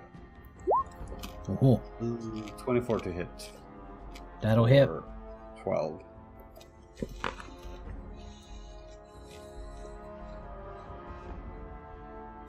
All right. And If he's still standing, he is. all right, I'll give him another 9. Okay. So that is quite a successful round for you. Alright. You guys do successful damage as you're not very graceful, I don't guess, with your strikes. You just kind of go with your, your spurs. It's like he's using his spurs to like. This big beefy guy is going like. Yeah, I mean, it's kind of like punching them, but it's really the spur that's doing the damage. Gross. All right. Gross, So bro. The spurs on his knuckles or the spurs in his palm? No, they're like on his knuckles. Oh, okay. I had this vision of him having them like in his palm, and he was just open hand smacking them. Like, Oh, I figured it like came out of the top of his forearm and like ran over the back of his hand. What was that guy's name on Mortal Kombat that had the things in his arm? Baraka. Baraka, I knew it would be. Like, little mini Baraka stinger. But it's not that many, but it's off a Rad Scorpion. But anyway, so that hits, and do they need to make any saves? Did you recharge those?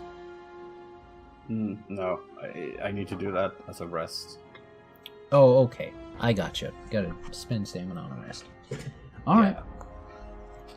So you waylay into them, and they're still standing, but the really damaged one looks like it's going to turn and go towards Adalaide. But the other one is going to stick on you. So the one that's on you will swing at you. That's a miss. He's going to try and take again. That's a miss. And his third attack, because I need to be giving them 3 attacks. It's a natural 1, so nobody hits Aaron. Now the one has to step on over to, it kind of shambles on over to Adalaide, and it's going to make 2 attacks. Ooh, so that'll probably hit. What's your KAC, Adalaide? 18. Yeah, that first the first claw hits. And then the second claw, 18 you said? Yes. That'll still hit. So that means first claw did 9 damage. Ooh. Second claw did 5 damage. 14. Alright, that's half my stamina. Okie dokie. Alright. Back up to Adalaide. Ghouls right up in your face. Up in your grill. Sweet Mary Mother Joseph! You would use Cut it those out, you pre-war. freak! And I'm gonna stab him. Sorry, what'd you say, Adam? I was just remarking that you would use those pre-war expletives. Mm-hmm. Alright. Stab at him. Stab with the stab. Oh! That's one of your belch dice, isn't it? Yep. You that's burp on all your dice now. That's a natural 20 with the sword cane. Can feral ghouls bleed? Technically, yes, because you can bleed. Okay. I will roll damage while I look up what the bleed critical does. Okay. Whoop. For 8 points of damage. Okay. Equipment. Weapons. Basic melee. It's a very large table. Takes a minute to load. Give me the sword cane. There it is. Sword cane. Ghoul and patchwork. Ghoul in patchwork clothes carrying around a sword cane. Yep, I'm old, man. Real old. That's right. You wouldn't deprive an old ghoul of his walking stick. Would you? Would you? Total is equal to critical means you roll the damage. Oh, I rolled the damage twice. Oh yeah, it's sorry, that's 8 damage times 2. Oh. Okay.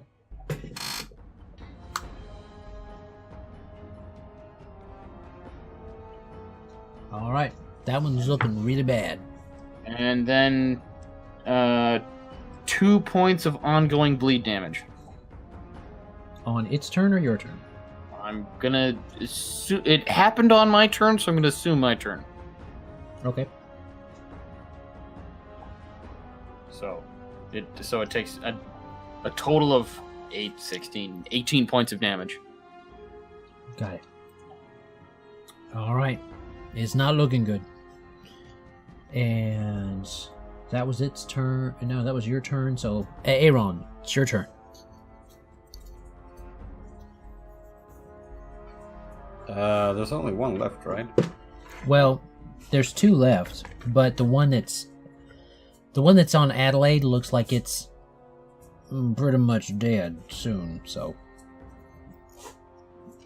I'll just go ham on the one I'm occupied with them. okay.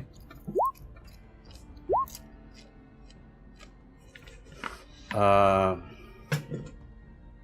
13, a 23, and a 25. Yeah, it's 13 probably miss, and then there's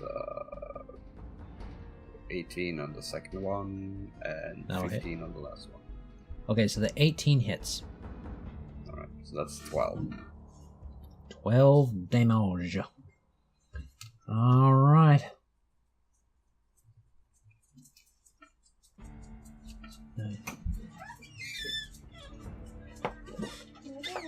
All right. So, got that. It's still standing.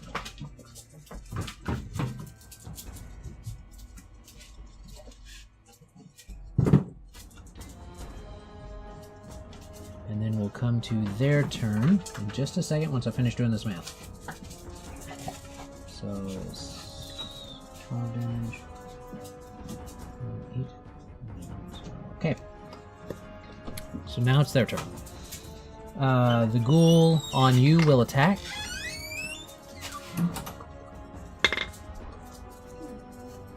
That's a miss.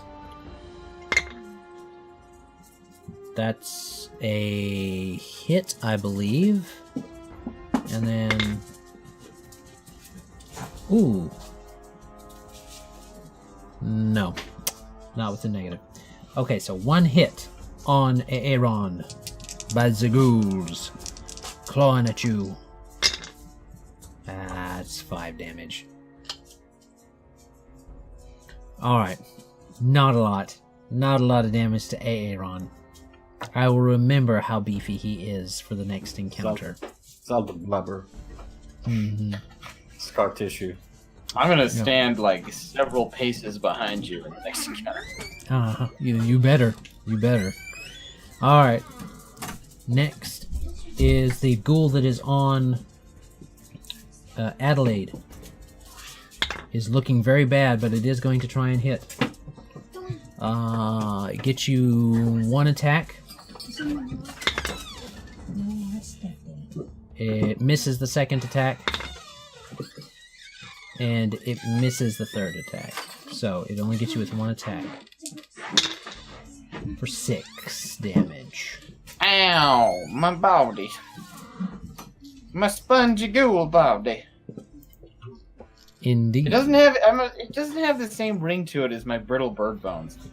No. No. That's true. My gushy ghoul guts. My gushy Nah, ghoul it's just- guts. That's Okay. just gross. Flaky flesh. My flaky flesh. My flaky, not feral flesh. Alright. Now we're back up to Adalaide, so what's going to happen is that dude that's in front of you is going to die. Because 2 damage. Okay. I didn't spend my third action to shoot my gun last round, but I'm also not 100% sure I remember to reload it, so I'll just say I spent that third action reloading that gun. I think you said you did. I think you said you did, and that was your third one. So you hit, you drew, you shot, you drew, you reloaded, and you hit. I think is what you said. So you're good. You're reloaded. I mean, I'll spend an action for it this round, but yeah, okay. Then does he die? Does that ghoul actually die in front of me? Yep. Okay. He just swings at you and just can't go on. You're just gonna bleeds the rest of his Uzi green blood out. All right. So I think he takes that blow and like partially catches it on the sword cane as this ghoul sort of just like slides down the front of him, and over top of the ghoul, he's gotta like swing it around to level it down from above, because he obviously can't swing up through the ghoul. But he brings the gun around top and levels it at the ghoul that's in front of Aaron, and he fires his pistol. Because Abrams is very cool in his own mind. Now, other people see him as probably a patchwork mattress. You say that? The Raiders in Nuka World in the Fallout 4 DLC of Nuka World made a living chair out of a feral ghoul. So Ugh. yeah, they strapped it down tight enough where it couldn't bite you and just sat in it. That's creepy. That's gross. 17 plus 7 is 24. That'll hit. Oh, dang. 12 points of damage. Not bad. I need a better sound effect for that. I picture like it's just really cheap metal and it makes a really low, like, tinny noise when he fires it. Just imagine the gun. Oh, you're talking about your pipe pistol. Okay, yeah, I know what you're talking about. Never mind. What'd you think I was talking about? I thought you were talking about your sniper pistol. I mean, not your pistol. No, that's. Your rifle. I shouldered that rifle because I think it has like a range. I really shouldn't use a sniper rifle this close to anything. Yeah, this isn't exactly like Fallout 4. So yeah, I gotcha. Okay. And I'll spend an action to reload again, and that'll be me. Okay. Now, we are going to go to Aaron. What's happening? I guess I'll give him the spur. Give him the spur. Spur. You'll spur him on. Give him my finger juice. Yeah, nah. It's out of juice. I gave him the dry finger. All right. Call it the bony bird. All right, that third 16 one. to hit for 9. That third one's definitely not going to hit.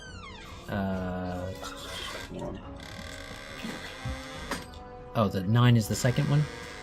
Yeah. Okay. It's the 16. The 16's the one. Find a super creaky door all these feral ghouls came out of. Yeah, that's their bones creaking.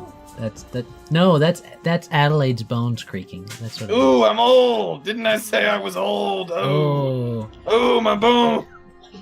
All right. So, you unfortunately do not hit with your 16s. So. Alright. All right. That means that it is its turn now. There is no there. There it is an it. It is that ghoul's turn. First attack is a no-go. Second attack is a no-go. Third attack is also a no-go. So he swings at you, but he just kind of blings off your blubber belly. He's been flabbergasted. Mm-hmm. He's been blubbergasted. All right. That means we're back up to Adalaide. What's happening, Adalaide? He'll fire the pistol again.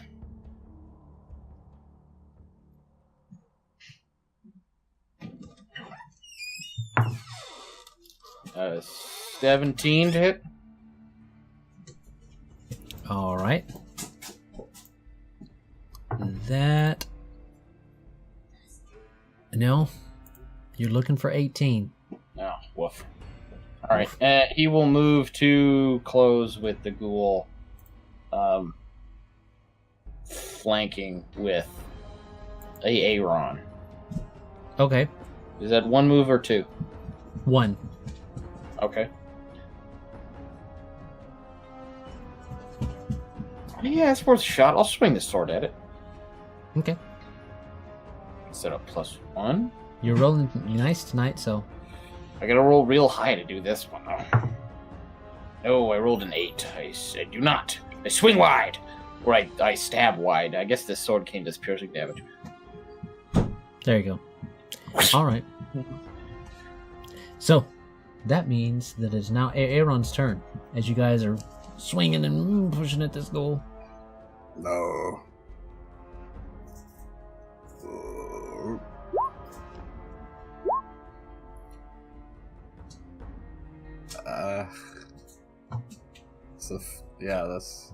It's no good. No, okay. Well, with flanking, that's a 17. No, we're looking for 18. Well, in that case, Come on, guys. One more. This isn't going to turn into one of those things where it's like everybody's missing each other by 1, right? You're not going to let I mean, you say that, but... I was fighting a goblin with armor for like 10 rounds or something. It was brutal. It was just like, all right, we need to grapple him and like pin him to the floor because no one can hit him. And then he just like, oh, I got a natural 20, so I just, squigger out of your grapple. All right. Well, this guy's swinging at This guy's swinging at Aaron still. First one's a miss. Second one's a nat 20.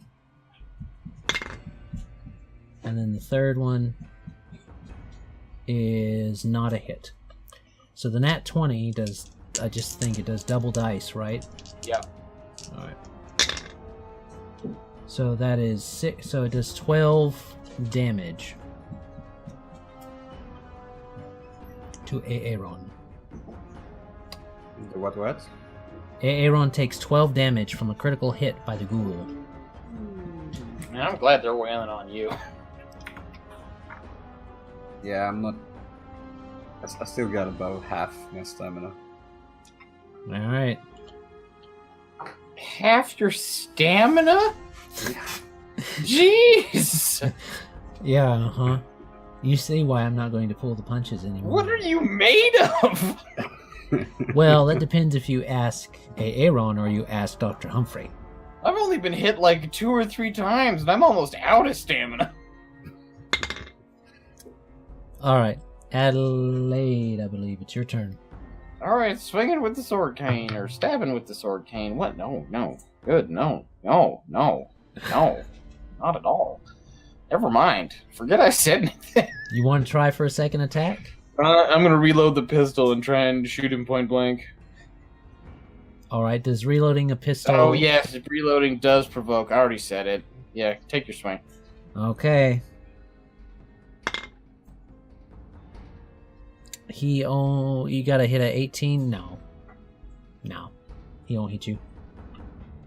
It's a sweet dodge. I leaned out of the way of it. Yeah. Matrix. The magical kung fu mattress man.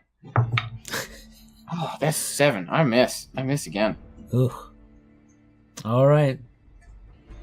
So that's 2 misses from there. I don't know. Dr. Humphreys, you guys look around real quick, just out of curiosity, for where Dr. Humphreys and Goldie are, and they are hiding over behind a piece of behind an old Corvega that's kind of wrecked and rusted on the side of the road.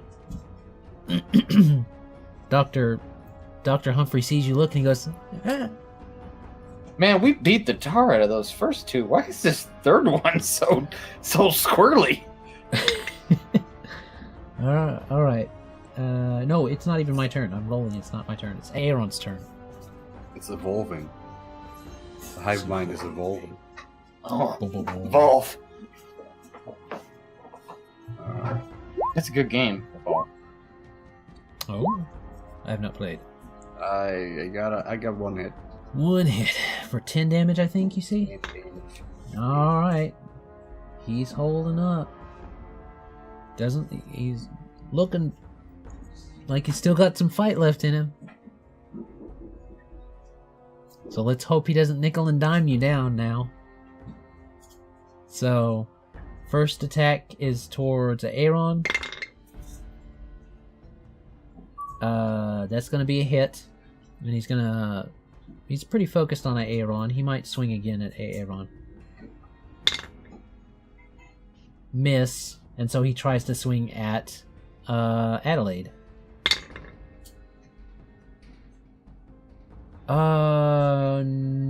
No. I don't think he can even hit you. He rolled a 19. I don't think he can even hit you. 9. Yeah. No. 9 plus bonus. Yeah, probably not. No. He can't hit. Not this watered down ghoul.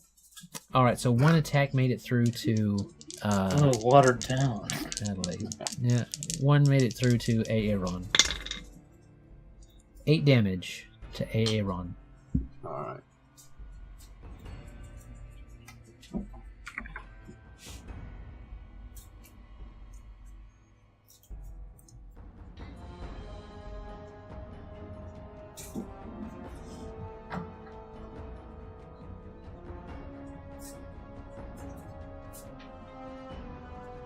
Alright. It's Adelaide's turn. I don't add dex to damage. Live up your speed right now. You're gonna get trying to get more. Just try all of your more smart. Just ready your attack plus intimidate stuff.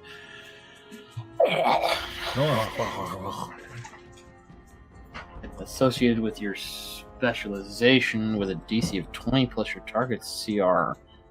What you gonna do, Adalaide? I'm just double checking how trick attack works. I forgot. It was something I just straight up forgot I could do.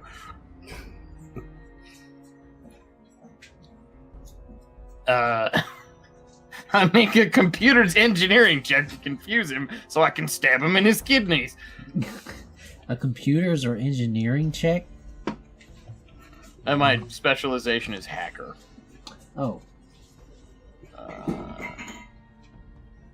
Associated skills, computers and engineering. Oh yeah, there it is.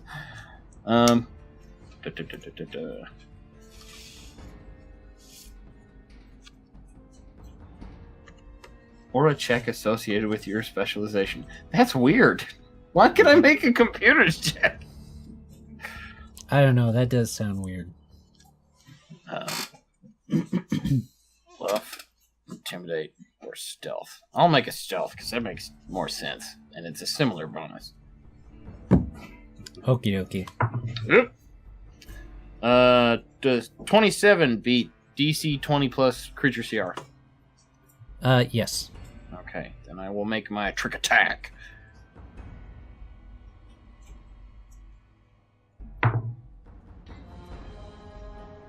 Uh, 22? Yeah, 22. Alright. That will hit.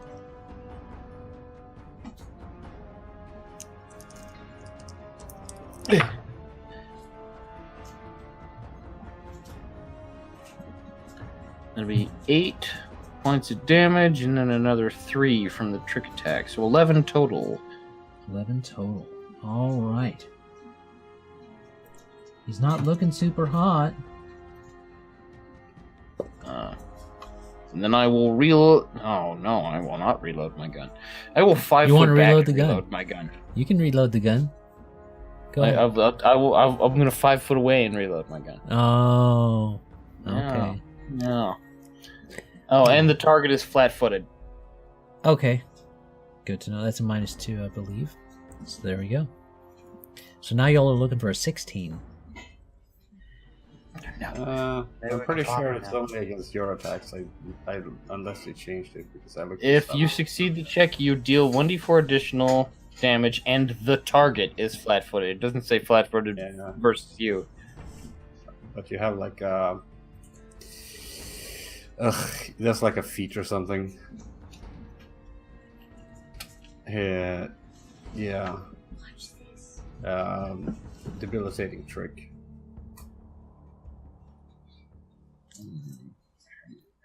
All right. Until the beginning of my next turn. Yeah. You might learn.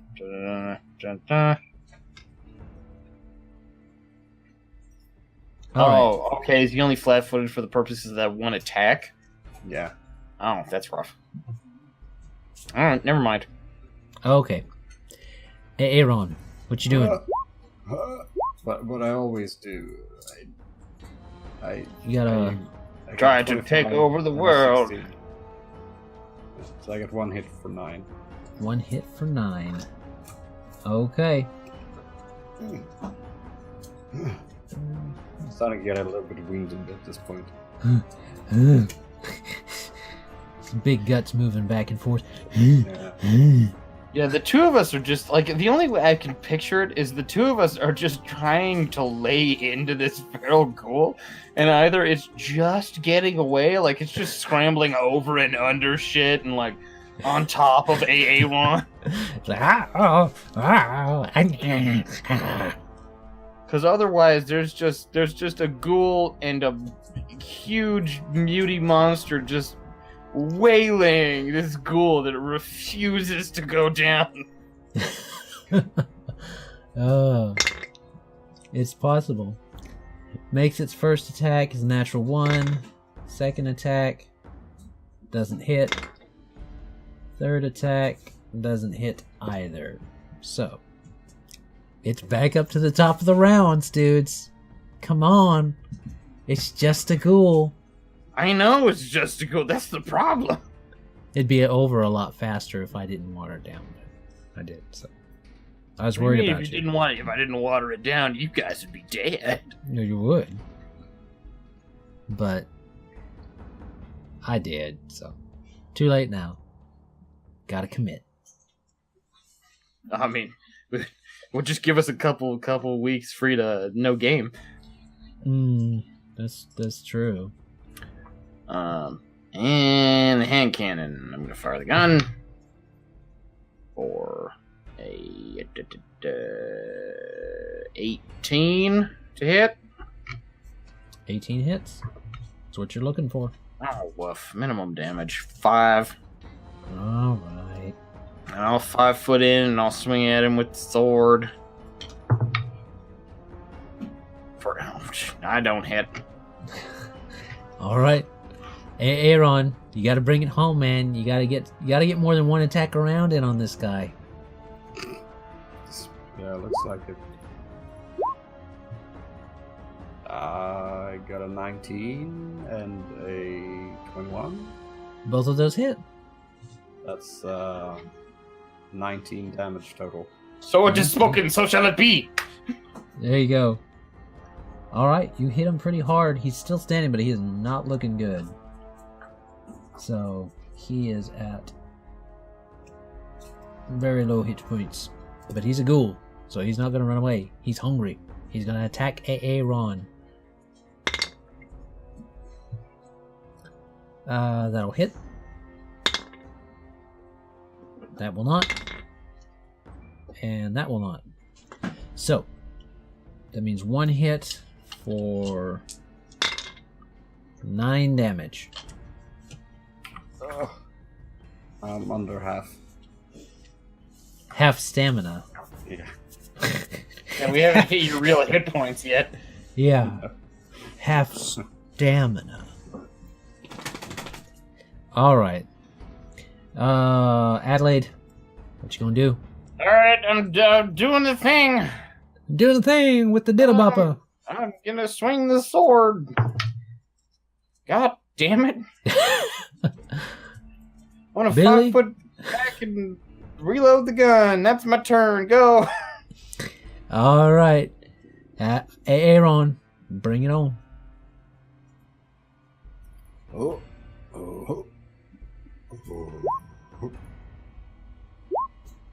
25 for 12. 25, 12. Alright. Aaron, finally. And the head of the ghoul kind of twists back just too far as it's going. And it falls to the ground. Dead.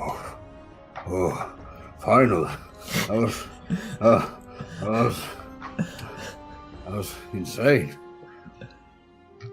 Hey, it just wouldn't go down. Should have given my finger juice. Yeah, you should have done whatever the hell that means. I don't normally take a beating like that. All right. So, there you go. Okay, so guys, that means that we have finished this encounter. And you are able to continue on your way to the West-Ark University ruins. I'm at 7 o'clock. We about to finish this session. Indeed, actually. You are able to continue down Kincaid Avenue without any more problems and make it towards the Grand Avenue area by cutting north on Waldron Road, and you have made it to the ruins. You overlook them, and they do look decimated. Strangely enough, there's still a clock tower standing there, but its clock is gone now, with nothing but a circular hole where it once was. Most of the other buildings are gone and almost obliterated. On the western side, it seems like that's where whatever it was that hit here. But you think, based upon the information that you've gotten before, that the Agri and Bioscience building was on the eastern side. So there's hope for your goal. And that's where we'll cut it tonight. So, Congratulations, everybody. You did a fantastic job. you did a fantastic job of like 20 rounds of ghoul fighting. Maybe just play that bit back at double speed. But, nope. Alright. I hope you guys had a good time playing. I hope you viewers had a good time watching. Anything you want to say to the viewers before we sign off tonight?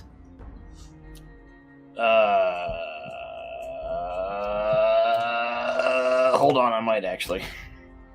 Insert witty Canadian quip here.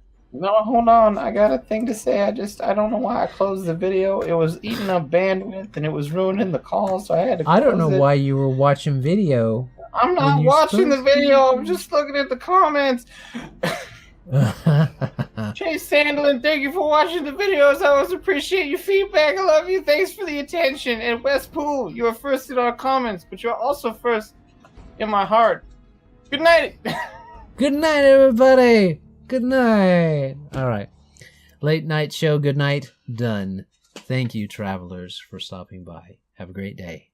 God bless and enjoy.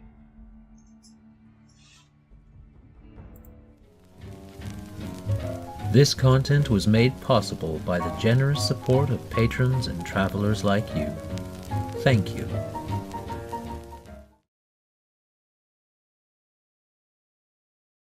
That's what we need to do on this episode. In these episodes, anytime we have an interruption, we play some of the Fallout music, like "Atom Bomb, Baby Little Atom Bomb, I want her in my wigwam." So that's what we'll play this time. But just clips, people. We can't play the whole thing. Get sued. Well, we could. Yeah. We don't care about no monetization. We don't have it anyway. That's right. Because we're supported by viewers like you. Now the DM's gone. That was my mom.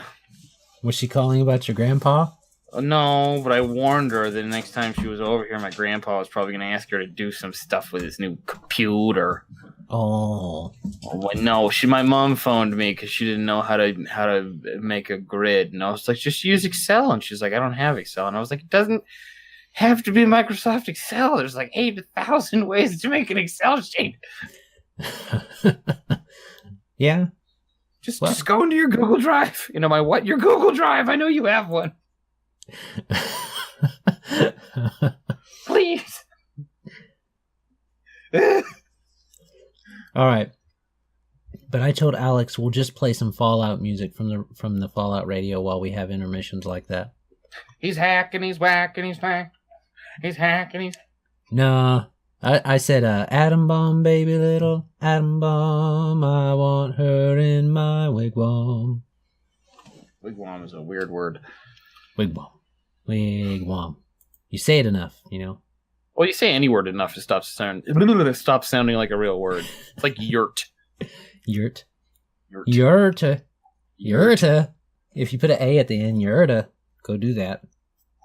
Go do that. Yurta. Hey, man, I was born and raised in Yurta. All right.